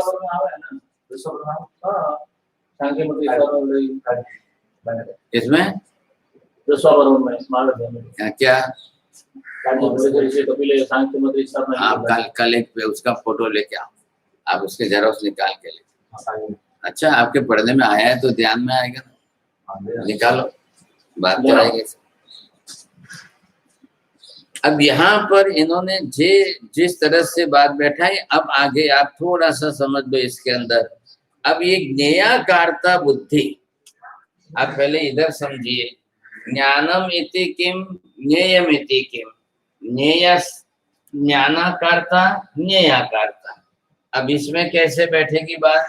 ये घड़ा बन गया, अब ये घड़ा जो है ये ज्ञान है कि ज्ञेय है? ज्ञेय क्या है? घड़ा। अब इसका जो ये ज्ञान इसके अंदर गया, ये ज्ञान जो है वो किस रूप में? एक संज्ञा दी है हमने, तो ये संज्ञा जो घड़ा बना है, तो ज्ञेय पदार्थ जो है उसकी ज्ञानाकारता बुद्धि। अब इन दोनों का संबंध क्या है? ज्ञेय और ज्ञान का संबंध क्या दिख रहा है? संबंध वाच्यवाचक भाव, बस वाच्यवाचक भाव संबंध में ज्ञेय पदार्थ स्वरूप में है। अब ज्ञेय में परिवर्तन होगा, वैसे ज्ञान में परिवर्तन करना कि नहीं? केवली के अंदर क्या हो रहा है, सिद्ध के अंदर भी क्या हो रहा है? अब दोनों में आप देखेंगे, आपको ये ख्याल आएगा कि इस तरह से अब यहाँ पर अब ये लोकांत क्षेत्र आया। अब लोकांत क्षेत्र के अंदर यहाँ पर ये सिद्ध भगवान,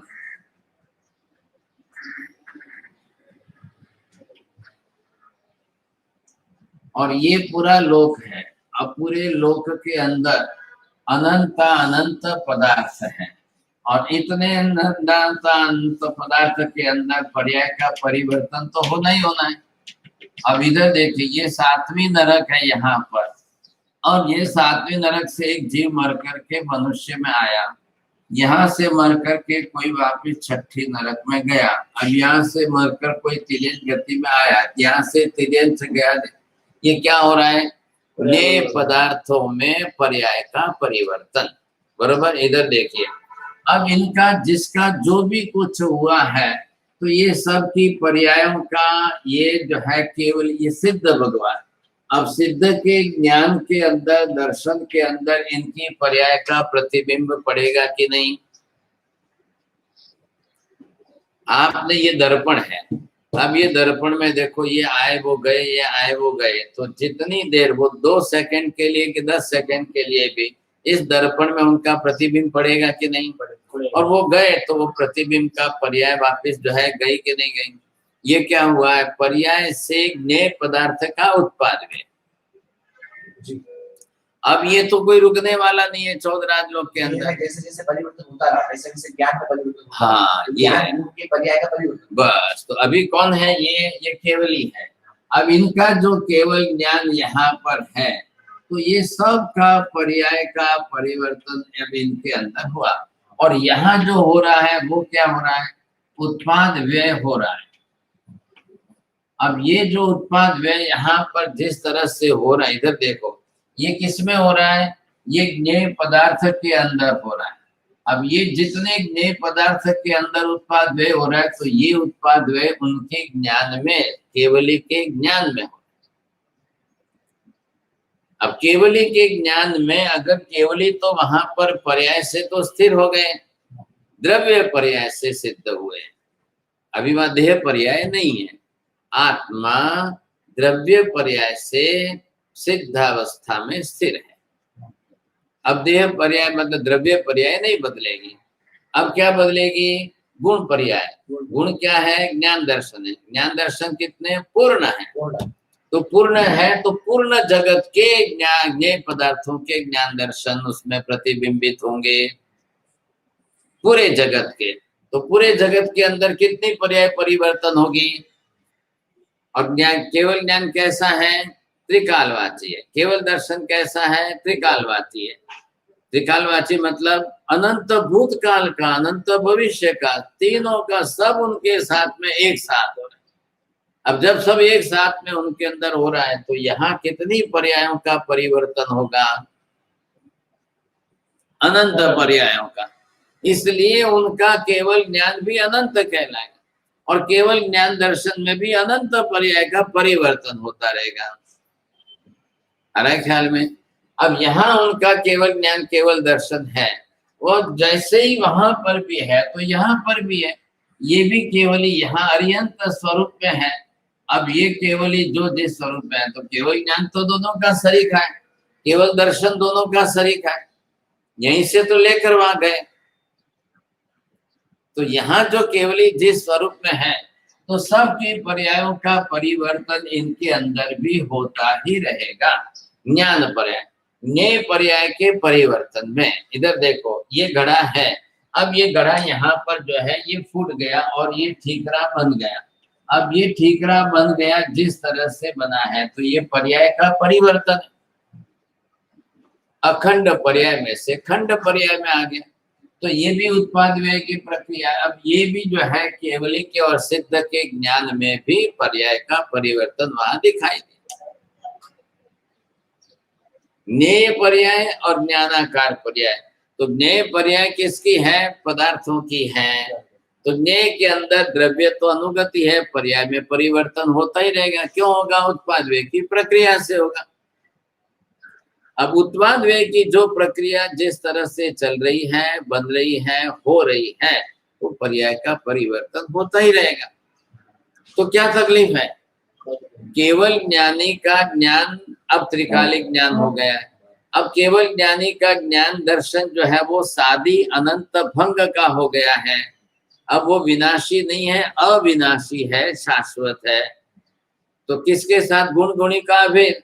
सिद्धात्मा भी शाश्वत है, सिद्धात्मा के ज्ञान दर्शन गुणादि भी शाश्वत है, निर्त्रिकाल नित्य ही रहने वाले। सिद्ध भी द्रव्य से त्रिकाल नित्य रहने वाले, अनंत काल तक नित्य रहने वाले। ज्ञान दर्शन उनके गुण भी अनंत काल तक नित्य ही रहने वाले। फर्क कहाँ है, आप ख्याल में आ रही है बात। तो ये अब क्या होता रहेगा, ज्ञेय का, पदार्थों का उत्पाद व्यय जो भी कुछ होगा वो भी अनंत काल तक होते ही रहना है। संसार में जीव कितने हैं, हाँ, अनंत है, अनंत का जन्म मरण होगा कि नहीं होगा? हुआ। एक दिन भी खाली नहीं जाएगा अनंत जीवों के जन्म मरण बिना का। मैंने एक दिन शब्द कालवाची बहुत बड़ी संज्ञा वापर ली। अब केवली के दृष्टि से देखो तो 1 मिनट नहीं, 1 सेकंड नहीं, एक समय खाली नहीं जाएगा। एक समय में संसार में अनंत जीवों का जन्म मरण चल रहा है। अभी एक होटल वाले ने एक साथ में 100 आलू लेकर के कुकर में लेकर गैस पर चढ़ा दिए। एक आलू में अनंत जीव। अब उसने एक साथ में 100 लिए, कितने हो गए साहब जीव? कितने? 100 गुणे अनंत। एक में अनंत है तो उसका 100 से गुणाकार करो। अब ये होटल वाला तो छोटा ही है, तो बड़ी फैक्ट्रियां वाले क्या कर रहे हैं? जिसने बहुत बड़ी फैक्ट्रियां लगाई है, अब वो क्या करेंगे समझे कि नहीं? तो वहां पर कितने प्रमाण में हुई? अब प्रति सेकंड नहीं, प्रति समय और पूरे संसार की दृष्टि से अनंत जीवों का जन्म मरण, वो सब केवल वो ज्ञान की ज्ञेय पदार्थों की पर्याय में परिवर्तन हुआ, तो वो सब जो है अनंत सिद्ध के पर्याय में भी ज्ञान में उत्पाद व्यय होता रहेगा। ये है पर्याय का परिवर्तन। अब उससे द्रव्य को, सिद्ध आत्मा को तो कोई नुकसान नहीं हो रहा है, और गुण उनके ज्ञान दर्शन त्रिकाल नित्य साधी अनंत भाग्य में स्थिर हो गए, उसमें भी कोई नुकसान नहीं होने वाला। और वितराग भावता तो है ही उनकी, सिद्ध बनने के बाद या अरिहंत बनने के बाद या केवली बनने के बाद भी वितराग भावता बनी हुई है, तो कोई राग द्वेष तो होना ही नहीं है। ख्याल है आपको? कोई राग द्वेष तो होना ही नहीं है। अब ऐसी स्थिति के अंदर जो है ये पर्याय का परिवर्तन तो होता ही रहेगा।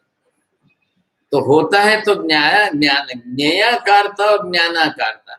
अब ज्ञेयाकारता में इधर देखो, अब पर्याय परिवर्तन हुआ, अब उसकी विवक्षा के अंदर आपको काल विवक्षित करने बोलना पड़ेगा। कब घड़ा कब फूटा? कब शब्द किसका है? कालवाची। संसार के व्यवहार में, जीव पुद्गल के क्रिया में, इनके व्यवहार में काल के बिना का व्यवहार नहीं चलेगा। ख्याल है? ये तो साथ में अनुगत रहने ही वाला है, तो ये तो चलता ही रहेगा। अब ये चलता रहेगा तो इसके अंदर आपको कालिक व्यवहार करना पड़ेगा।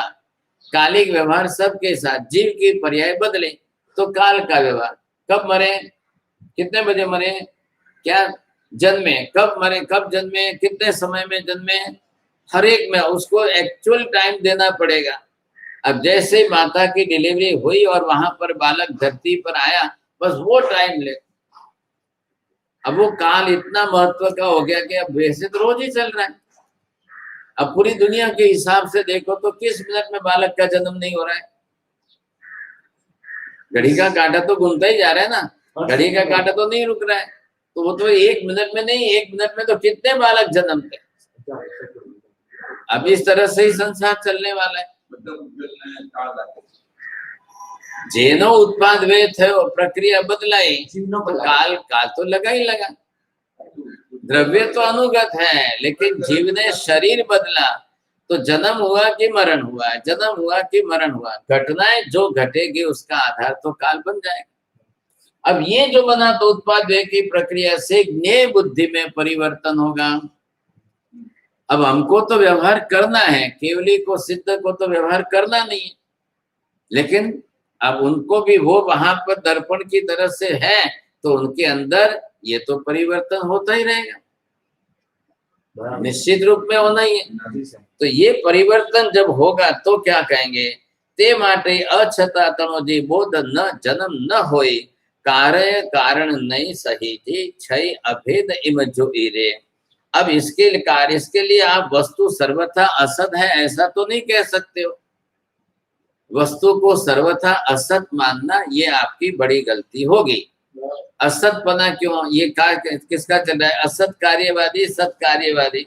असत से सत की उत्पत्ति मानना ये आपकी मूर्खता है। ख्याल है? तो ये इसके कारण असत भाव मान करके बोध करना, आगे का व्यवहार ही नहीं होगा। फिर आप तो मिट्टी में से घड़ा बना रहे हो, फिर घड़े में से कपाल बनेगा, फिर वापिस कपाल में से बनेगा। ये तो संसार के व्यवहार में चल रहा है, और फिर आप असत करके उसको रोक दो तो ये नहीं होगा। यथा ज्ञे पदार्थे परिवर्तन तद्वत् ज्ञाने भी परिवर्तनम तो भविष्यत्येव।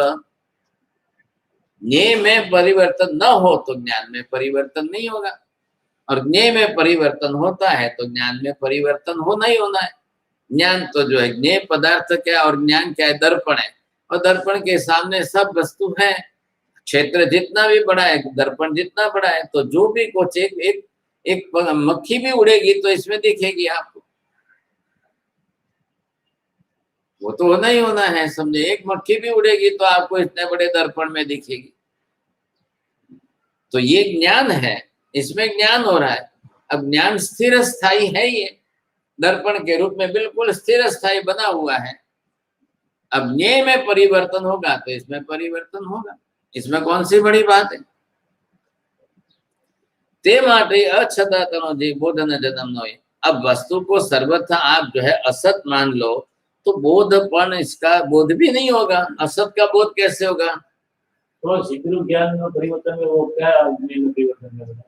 ये ज्ञेय पदार्थ में, सिद्ध के ज्ञान में, ज्ञेय में नहीं है। सिद्ध तो खुद ही अपने आप में है। तो आप ज्ञान स्थिर बोला तो मेरी बात स्थिर तो नहीं है। ज्ञान तो स्थिर ही है ना उनका, तो परिवर्तन तो हो रहा है। परिवर्तन ज्ञेय के कारण हो रहा है। ज्ञान तो उनका स्थिर नहीं मानोगे तो आज है केवल ज्ञान, कल चला जाएगा। तो बेटे ज्ञेय का मानो, ज्ञेय पदार्थ जगत में हो रहा है ना, ये पूरा जगत, पूरा लोक जो है ज्ञेय पदार्थों से भरा हुआ है। उसमें जो उत्पाद व्यय हो रहा है वो उनके ज्ञान में। तो ज्ञान नष्ट थोड़ी हुआ है, ज्ञेय पदार्थ नष्ट हुआ, उत्पाद व्यय हुआ, ज्ञान तो स्थिर स्थायी है। और केवल ज्ञान जो है, केवल ज्ञान भूत भावी ने वर्तमान दिन का एक हाथों का देखी सब ये पदार्थ पर भूत भावी वर्तमान दिन देखी है। तो हम जो हमें मारा अनंत काल पहला मुकटे तो वही देखे हमारा अनंत काल वर्तिका व्यवहार वही देखे। हाँ बरोबर, सब एक है बराबर। हमारा जन्म मरण सब प्रक्रिया वहां दिखाई दी, तो हमारा ज्ञान तो वही से फर्क क्या पड़ेगा? फर्क क्या पड़ेगा? कोई फर्क ही नहीं पड़ेगा।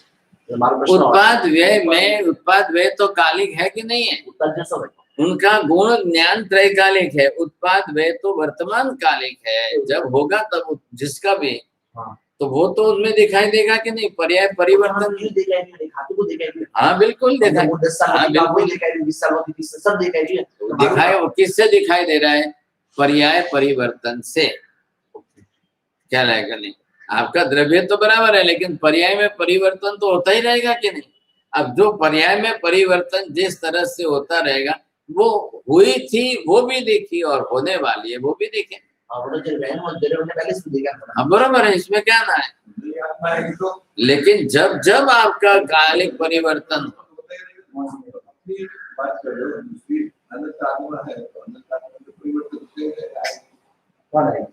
क्यों है? बरोबर है, अनंत आत्मा है ना संसार में, तो सबका जन्म मरण चल रहा है ना, तो सबका उनके केवल ज्ञान में प्रतिबिंबित होगा।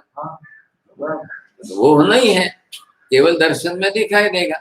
अब वो तटस्थ वितराग भाव है, और ज्ञान दर्शन एक बार हो गया वो त्रिकाल परमानेंट है, तो कोई परिवर्तन होना ही नहीं है उसके अंदर। अब इस तरह से जो है इन्होंने माना। अब कार्य कारण के बीच में भी इनका कोई संबंध नहीं बैठेगा। किसकी बात करें? नैयायिक वैशेषिक जो असत कार्यवादी हैं उनकी बात इन्होंने की। अब ये जो है भेद बणे नैयायिको जी सांख्य अभेद प्रकाश रे जैन उभय विस्तार तो जी पामे सो जैसे विलास रे।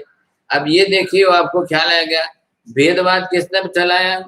नैयायिकों ने। अब नैयायिकों ने वह भी भेदवाद नहीं, एकांत भेदवादी बने। सांख्य ने जो है अनेका एकांत अभेद मानने की बात कर दी। अब जैन दर्शन ने इसको अलग से भेदवाद कर करके सिद्ध किया। अब इतने तक तो इन्होंने बरोबर यही चलाया, भेदवाद अभेदवाद, एकांतिक भेद एकांतिक अभेद, इन्होंने इस तरह से सबकी बात कर दी। अब जैन दर्शन को मूल में ला करके इन्होंने एक चरण में जैन उभय विस्तार तो जी। अब आगे फिर इसकी बात करेंगे, तो यहाँ पर मुख्य हेतु इन्होंने ये दे दिया कि जैन का क्या कहना है, भेदा भेद कहना है तो वो कैसे कहेंगे साहब। अब ये क्या करते हैं, आप कई लोग गलती क्या करते हैं, जैन धर्म तो पहले था ही नहीं सर। इधर देखिए ये क्या किया इन्होंने, जो है एक पक्ष की जिन्होंने भेदवाद माना, दूसरा पक्ष सर्वथा अभेद माना। ये लोग क्या कह रहे हैं कि जैनों ने आधा हमारा लिया आधा इनका लिया। अब एकांत भेदवादी का ले लिया और ये इन्होंने बना दिया कि भेदा भेदवादी।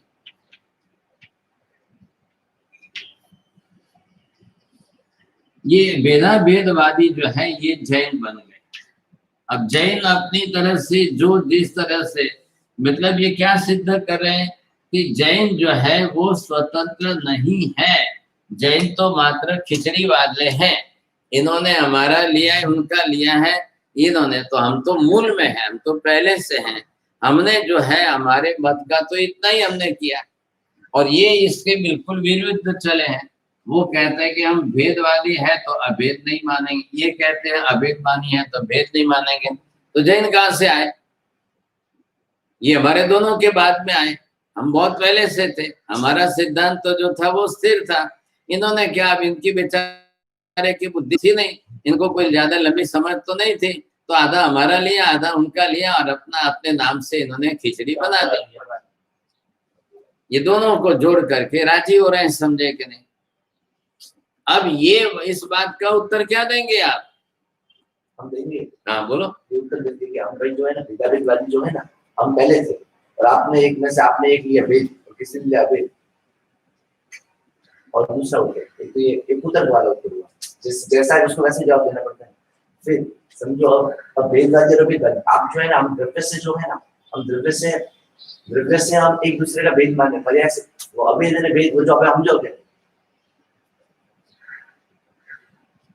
मैं भेद पर मानो, मैं अभेद पर मानो कि आत्मा कथनचित भेद, आत्मा ने आत्माના ગુણોનો जो અભેદ है એટલે કથનચિત અભેદ ગુણ આપણે ભેદ પર માની ગયા કે આત્માનો શરીર હાથે ભેદ, ચેતન દ્રવ્ય બુદ્ધ દ્રવ્ય હાથે ભેદ है, આત્માના પોતાના ગુણો હાથે जो તાદાત્મ્ય સંબંધી दियो है हाथे अभेद। इतना घुमाने के बाद भी आप मूल पदार्थों को सिद्ध करो ना, ख्याल है कि नहीं? आपको क्या करना है? पदार्थ स्वरूप, ख्याल है? पदार्थ स्वरूप में पंचास्तिक आयात्मक जगत और उसके अंदर पदार्थों का स्वतंत्र अस्तित्व और पदार्थों के संयोग वाली अवस्था। अब इस तरह से जीव स्वतंत्र द्रव्य, पुद्गल स्वतंत्र द्रव्य, जीव ने ही शरीर धारण किया है तो पुद्गल के घर में शरीर धारण करने वाला जीव है। अब ये दोनों मिलकर के अभेदवादी बने हैं, दोनों में अभेद बुद्धि बना ली है। शरीर में आत्म बुद्धि, व्यवहार इसी से चल रहा है और अंदर की बुद्धि मान्यता में दोनों पदार्थों की स्वतंत्रता। क्यों स्वतंत्रता है? दोनों के गुणधर्म अलग अलग स्वतंत्र है। हम आए और तुम आए और पीछे आए, इकट्ठा किया, हमारा लिया तुम्हारा लिया, ये व्यवहार की भाषा नई बात की है। लेकिन यहाँ आपको क्या कहना है? पदार्थ ही इस प्रकार के हैं। हमने भेदा भेद बनाया नहीं है, पदार्थों में जो भेदा भेद है वो स्पष्ट किया है। क्या है? अब इसमें से आपने एक ही पक्ष पकड़ा, दूसरा पक्ष नहीं पकड़ा, ये आपको सिद्ध करना है। अब इसके बाद आपने जो कुतर्क वाली भाषा दी कि भाई आप कह रहे हो कि भाई जैनों ने आधा इसका लिया आधा ले, आपने बोला अच्छा है कि भाई ऐसा जवाब दे। तो जैन जब भेदा भेदवादी है तो हमारे में से आपने ये बुद्धि लेकर के आपका मत बनाया, हमारे में से अभेद बुद्धि लेकर आपका मत बनाया। ये व्यवहार की भाषा में बच्चे बहुत जल्दी समझ जाएंगे। बच्चों के लिए ये ऐसा समझाना भी सही है। अब आपको पदार्थ स्वरूप मूल में जाओ। हमेशा कभी भी ये ध्यान रखो कि जिसका विवेचन करो उसके मूल में जाओगे तो क्या झगड़ा किसका? हमेशा पर्याय का है, क्योंकि पर्याय के ऊपर लोगों के राग द्वेष और मूल द्रव्य अलग रह जाता है। तो आप जब जैसे सीधे मूल द्रव्य पर चले जाओगे तो वहां पर आपको ये अवकाश नहीं रहेगा बस। तो मूल द्रव्य के अंदर मूल द्रव्य स्वरूप में किस रूप में है? मूल द्रव्य पांचों भिन्न है तब भेद है। अब क्यों द्रव्य का भेद है? ये जड़ कैसे, ये चेतन कैसा, ये रूपी कैसे, ये अरूपी कैसा, इसके गुणधर्म उसके गुणधर्म। तो गुणा भेद कहा, गुण ने एक दूसरे को भिन्न भिन्न अलग अलग स्वतंत्र सिद्ध किया। बात पूरी हो गई। अब गुण जब आपको अलग अलग सिद्ध कर रहे हैं तो अभेद बुद्धि गुणों के कारण नहीं आएगी। तो जीव और पुद्गल ये दो ही द्रव्य एक ऐसे हैं कि एक दूसरे में मिल करके रहते हैं, इसलिए जो है इनके कारण ये बुद्धि बनती है अलग से। लेकिन ये व्यवहार चलेगा तब आपको ख्याल आएगा। अब आपने ये भी तो ग्रंथ पढ़े होंगे, हेमचंद्राचार्य ने अन्य योग व्यवच्छेद द्वादशीका जो लिखी है, हाँ जी, अन्योन्य पक्ष प्रतिपक्ष भावात यथा परे मत्सरिण प्रवादा नया न शेषा न विशेषमिच्छन् न पक्षपाती समयस्तथाते। अब इसमें इन्होंने क्या कहा है कि न पक्षपाती ते समय। हे भगवंत, आपका सिद्धांत ऐसा पक्षपाती नहीं है। क्या है? अन्योन्य अपेक्षा, अन्योन्य पक्ष प्रतिपक्ष भाव। अब इनका और प्रतिपक्ष वाले का, एक ने भेदवान मान लिया, एक ने सर्वथा अभेद मान लिया। यथा परे मत्सरिणा प्रवादा, ये तो जो है बिल्कुल राग द्वेष ग्रस्त बुद्धि वाले, ईर्ष्या द्वेष वाली बुद्धि इन्होंने अपनी तरफ से मत्सरी भर, और उसके कारण की इनकी बुद्धि वैसी बनी। लेकिन नया न शेषा न विशेषमिच्छन्, अब इसमें सर्व नयों से अविशेष रूप से समान रूप से भी पक्षपात रहित बने। आपका जो शासन है वो बिल्कुल ऐसा मत्सरी वृत्ति वाला नहीं है। तो इन्होंने क्या किया भाई, हम न तो किसी का भेद लेते न किसी का अभेद लेते, हमको जरूर नहीं है। पदार्थ स्वरूप क्या है, क्योंकि हमारे पास केवल ज्ञान, सर्वज्ञ मूल पदार्थों को देख करके जगत की व्यवस्था बैठा रहे। भगवान तो पदार्थ बनाने नहीं गए, भगवान पदार्थों की व्यवस्था की उन्होंने त्रिकपदी से, उत्पाद द्रव्य से, ताकि संसार की व्यवस्था जो है वो चल सके। अब दूसरा क्या है, ये एव दोषा किल नित्यवादे विनाशीवादे समासएव परस्पर द्वंसिषु कंटकेषु जयते दृश्यम जिन शासनम ते। हे भगवंत, आपका शासन कैसा है, इसमें से ये स्पष्ट करना है। कैसे? एकांत नित्यवाद मानोगे तो भी दोष आएंगे, एकांत अनित्यवाद मानोगे तो भी दोष आएंगे। अब दो कैसे इकट्ठे हो गए, अनित्यवादी पुद्गल द्रव्य, नित्यवादी जीव द्रव्य, दो इकट्ठे होकर शरीर बनाया। क्या है? शरीर तो एकांत अनित्य ही है, पुद्गल द्रव्य होने के कारण उसमें तो पूर्ण गलन होना ही होना है। क्या है? अब वो देखो, आपने क्या देखी, पुद्गल की बनी हुई पर्याय। अब पर्याय से देख करके आपको ये समझ में आया वो अनित्य है। अब मान लो कि पर्याय पुद्गल को भी नित्य द्रव्य के रूप में आप देखो, किस रूप में है वो, परमाणु रूप में। अब परमाणु रूप में पर्याय से पुद्गल भी नित्य द्रव्य है। तो जीव ने क्या ग्रहण किया है, पुद्गल के परमाणु। अब परमाणु ग्रहण किया है तो जीव का नित्य के साथ संबंध हुआ कि नहीं हुआ? कैसे? परमाणु नित्य है और उसमें नित्य के साथ संयोग, नित्य के साथ आत्मा ऐसे नित्य के साथ संयोग। तो फिर अनित्य क्यों कह रहे हो? तो आप नयवाद की दृष्टि से करना सके, जैसे परमाणु जो जितना बने तो देश प्रदेश बने वो अनित्य है, वरना जो है पूर्ण गलत धातु है, तो फिर भाग गया संगठन। जीव नित्य द्रव्य और उसने पुद्गल द्रव्य को ग्रहण करके अपने साथ स्कंद में जोड़ा और वो एक रस आई, तो पुद्गल की पर्याय बनी। अब पुद्गल के परमाणु अनंत है और उनकी एक पर्याय, तो पुद्गल का तो स्वभाव क्या है, जो प्रदेश है वो बिखर के परमाणु बनेंगे, परमाणु जुड़कर वापिस स्कंद बनेगा। इसके कारण पुद्गल द्रव्य की नित्य अनित्यता, नियमित रूप से अनित्यता नहीं है, बरोबर। अब आप उस पर्याय को न ग्रहण करो, आप उसको नहीं, आपने पुद्गल के परमाणु नित्य हैं उनको ग्रहण किया, तो हमारा जीव द्रव्य भी नित्य और परमाणु भी नित्य, तो नित्य नित्य का संयोग हुआ। लेकिन नित्य नित्य का संयोग हुआ पदार्थों की नित्यता है, संबंध की नित्यता नहीं है, इसलिए वापिस अनित्यता आती है। संबंध की नित्यता नहीं है। जीव ने पुद्गल को ग्रहण किया तो नित्य रूप में पुद्गल ग्राही बनकर रहेगा, हमेशा के लिए पुद्गल ग्राही बनकर रहेगा? नहीं रहेगा। तो पुद्गल से नहीं, पुद्गल से अलग होगा ना जीव वापिस। पहले ये न कि जीव पुद्गल को छोड़ेगा तो उस पुद्गल का कुछ भी नहीं लेगा, नहीं, बस ये शरीर छोड़ा है तो अब यहाँ से देव गति में जाना है।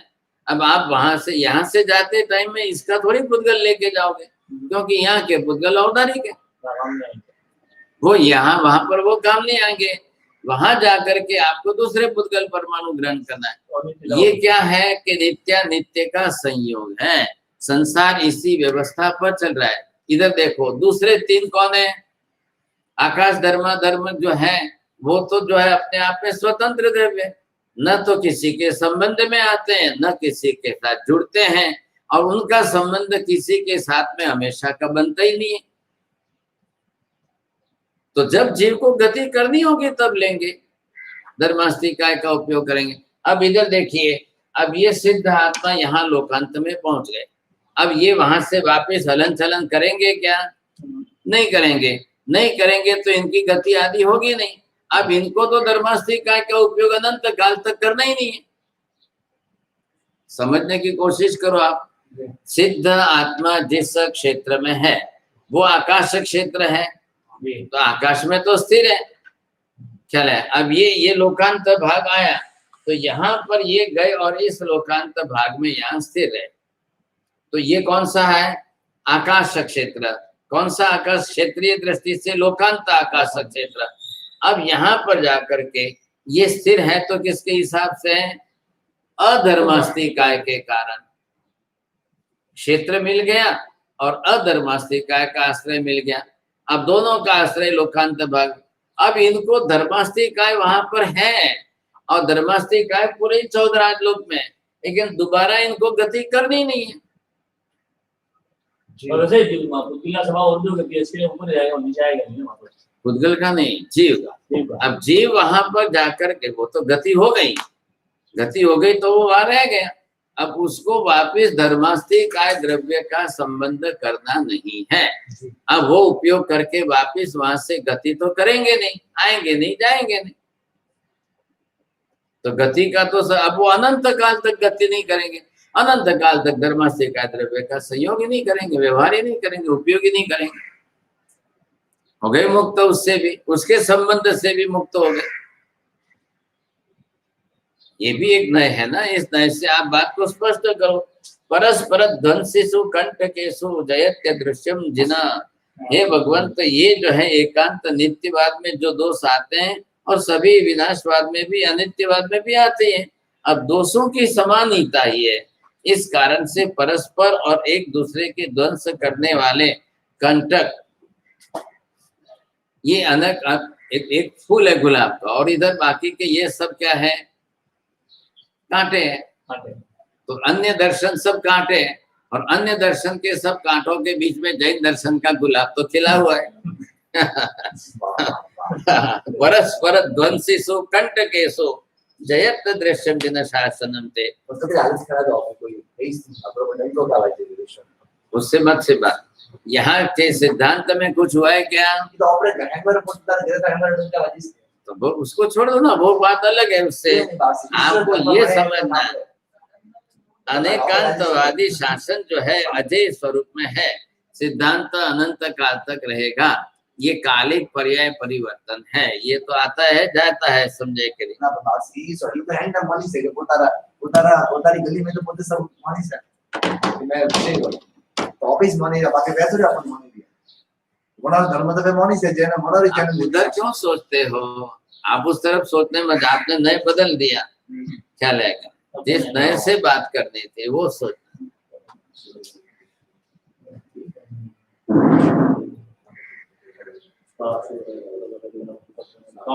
देख ठीक है। अरे वाह, आज की क्या इच्छा हुई?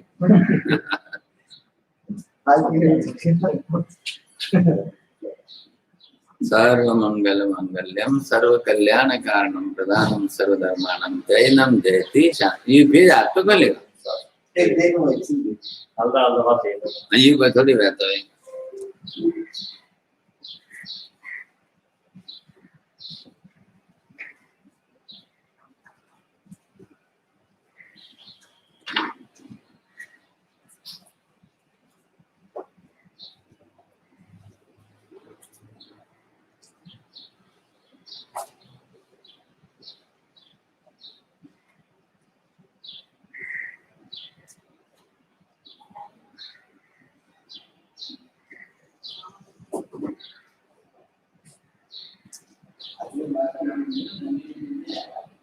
kalau itu kan baru semua lagi nama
हमारे सीधे सुंदर अबे कोई लोग के तरह नमक बिना बेल देली तो तमर तो कहीं जगह तो पीड़ी ये यार बेल ब्यूटी जो के पांच द्रव्य जैसे ये स्वतंत्र है नहीं इनको अरे बेल मान लीजिए सांख्य जैसे अध्ययन एकांत है लास्ट पांच द्रव्य स्वतंत्र है ये कुछ माने है ये तो अवेद मान एकांत वेद माने ये अवेद थतो જ નથી तो मतलब जीव आपका की मस्ती का जीव आपका वेदा वेद मानी दुनिया मानी છે વેદ પણ થાય છે અવેદ પણ થાય છે समा क्या है अवेद નથી जीव अंतर चित्त गति में जाता है जीव जगह में નિગુણ માંથી લઈને અત્યાર ये बड़े परिवर्तन આ બે પરિવર્તન થાય છે ને वेद क्या तो અત્યાર સુધીમાં જીવ જે છે ધીરે ધીરે વેદ કેટલા અવેદ જેવો છે કે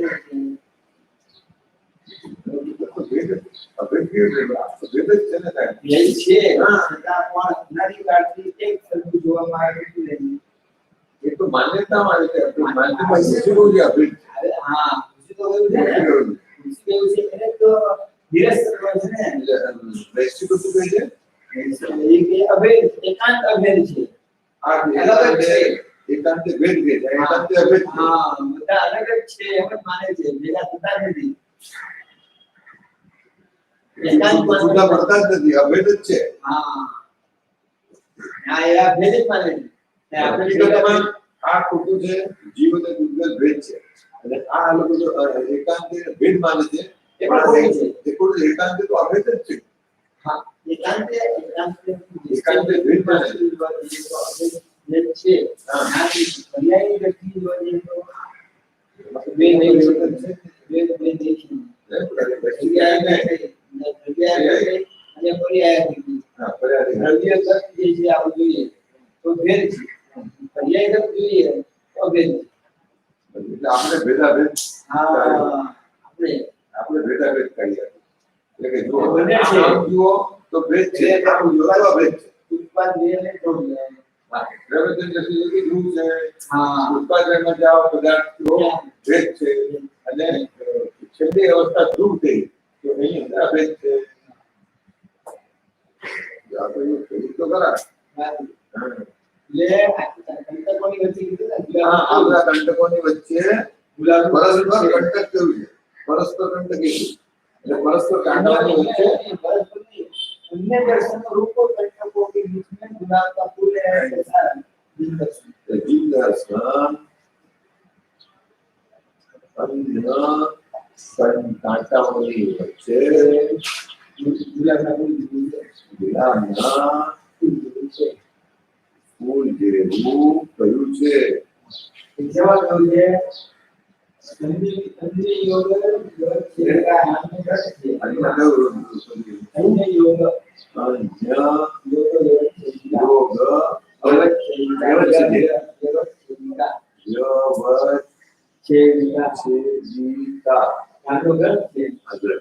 ગ્રંથમાં કહ્યું છે. ગ્રંથની અંદર આ શ્લોક આવેલો છે.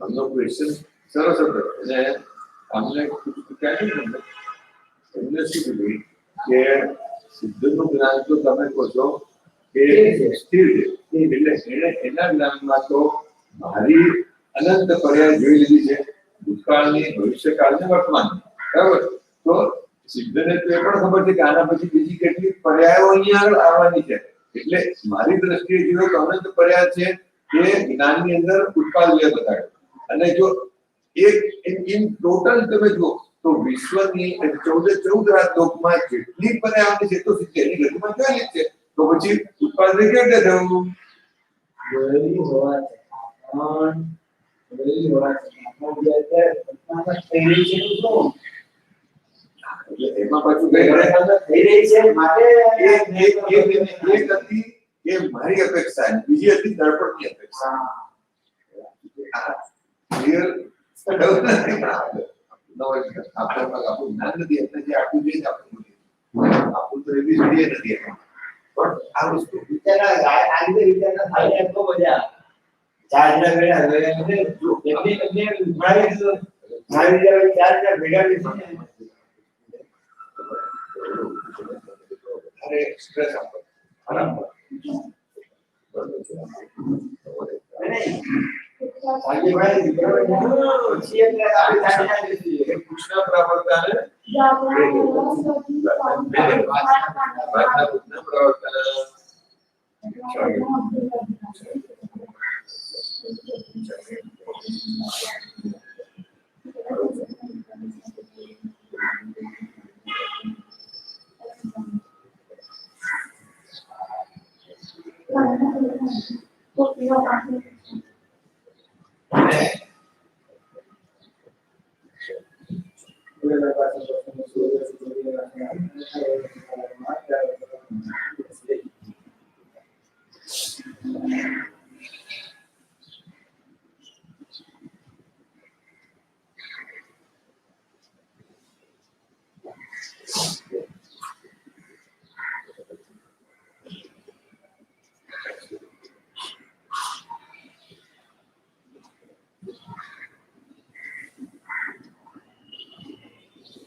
पर्याय स्वरूपे पदार्थ स्वतंत्र भेद रूपे रहेला पदार्थ जे છે स्वतंत्र છે भेद स्वरूपे છે એમાં भेद છે બધામાં સ્વતંત્ર છે બધા સ્વતંત્ર છે ભેદ પણ ગુણની સાથે ગુણભેદ ગુણની સાથે એટલે ગુણ એકબીજા લેવલમાં જાય જ નહીં એકબીજા બે ગુણ સાથે પોતાની સાથેનો અભેદ છે કે નહીં જીવની સાથેનો જ્ઞાન ગુણ અભેદ છે કે નહીં હા જીવની સાથે એટલે હા જીવની અપેક્ષા એલો તો જીવને જ્ઞાનને દર્શન કરે આકાશથી લોકો પડે અવગાના છે એની સાથે અભેદના અભેદ ભાવે છે ને જેટલા સ્વતંત્ર જે છે જીવ કુટુંબ ધર્માથી એટલે આખા બધાના ગુણ જે છે કે અભેદ છે એ અભેદ પરંતુ દ્રવ્ય સ્વરૂપે સ્વતંત્ર भेद છે ત્યાં भेद છે ગુણની સાથે અભેદ હોય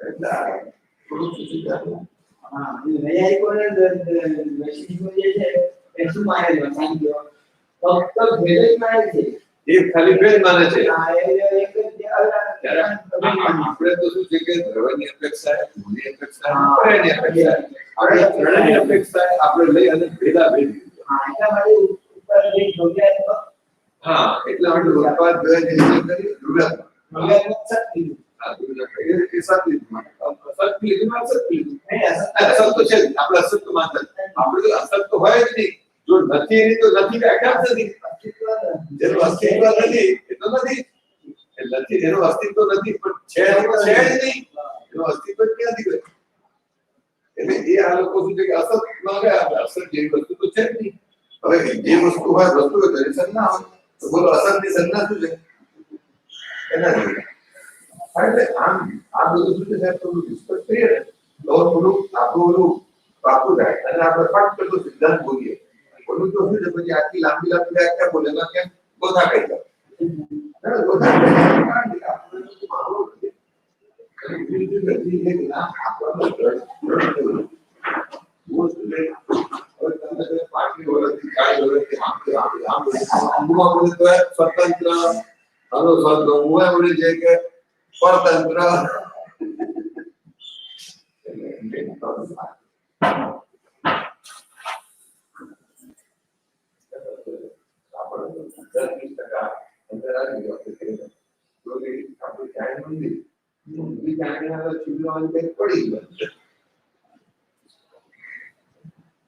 દેશો તો આપણે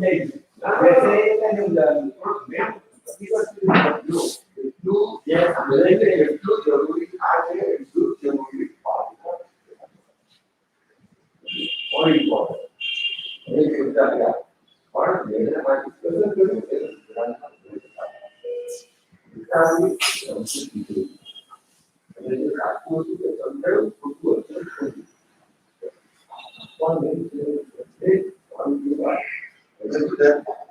એમાં ઘણી વખતે શું છે કોઈક વસ્તુ તમે પૂછ્યું અને મારી શંકા દૂર થઈ ગઈ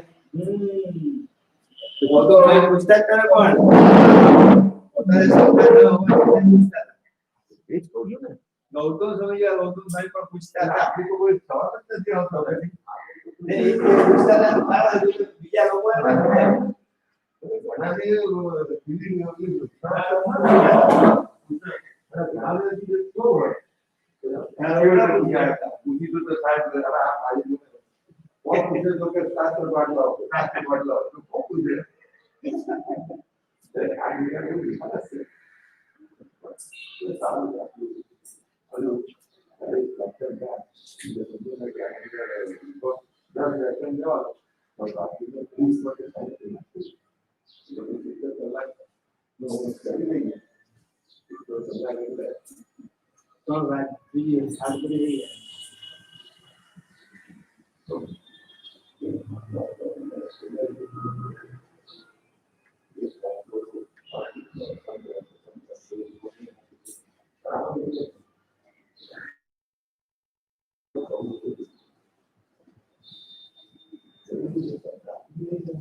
સરળ કરે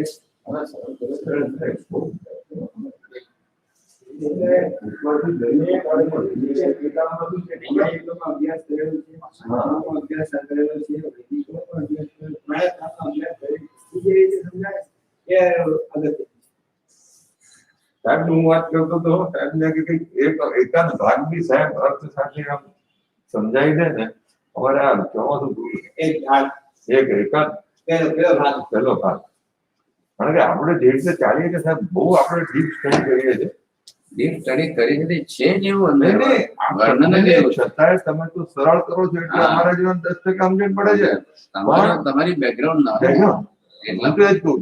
અમારે તો શું છે સાહેબ થોડું ડિસ્કશન થાય ને તો થોડી દ્રઢતા આવે કારણ કે આમાં શું સાચું ખોટું સમજે પણ ડિસ્કશન થાય ને એમાં જે છે દ્રઢતા આવી જાય કે હા કે આ પરફેક્ટ છે હવે આટલું ખોટું કાઢી નાખીએ આટલું પરફેક્ટ છે પણ એકાદ વખત બી સાહેબ જો તમારા જેવા કોઈ આચાર્ય સમજાવે ને અમને તો જ અમને અમારે બાકી બીજા કોઈ હું કોઈ નહીં હવે શું કરવાનું એ નથી કરતો પણ સાહેબ આટલું બી જો ન હોય એનો depth તો આમાં સમજણ પડે એવું નથી.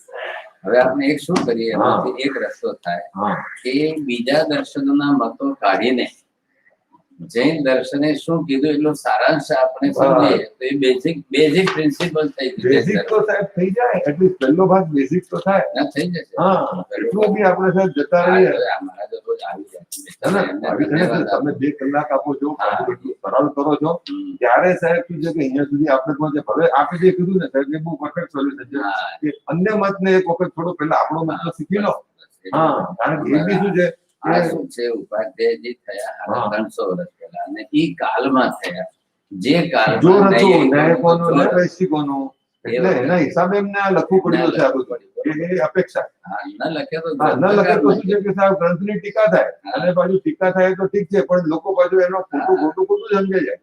હા પણ આપણે સાહેબ એ તમે કીધું ને એ રીતે એક જ હા. 10 મી કરી નાખીએ. હવે રહ્યા 2 મહિના થાય. હા 2 મહિના એટલે આપણી પાસે રહ્યા આમ ગણો તો 10 દિવસ કાઢી નાખો હોળી દિવાળીના. હા, એ તો એટલે સાહેબ 100 કલાક રહ્યા. હમ. હવે 100 કલાકમાં કારણ કે આપણે આગળ 70-80 કલાક થઈ ગયા આપણા. 10 દિવસ જે છે એ 1 કલાક, 40 અને 30 દિવસ 2 કલાક, એટલે 70 કલાક થયા. અને 100 કલાક અહીં આપીએ તો પહેલો ભાગ આપણો. હા થઈ જશે. પહેલો ભાગ. 8 ઢાળ છે, હા? 8 ઢાળ છે પેલા ભાગમાં. 3 થઈ. હા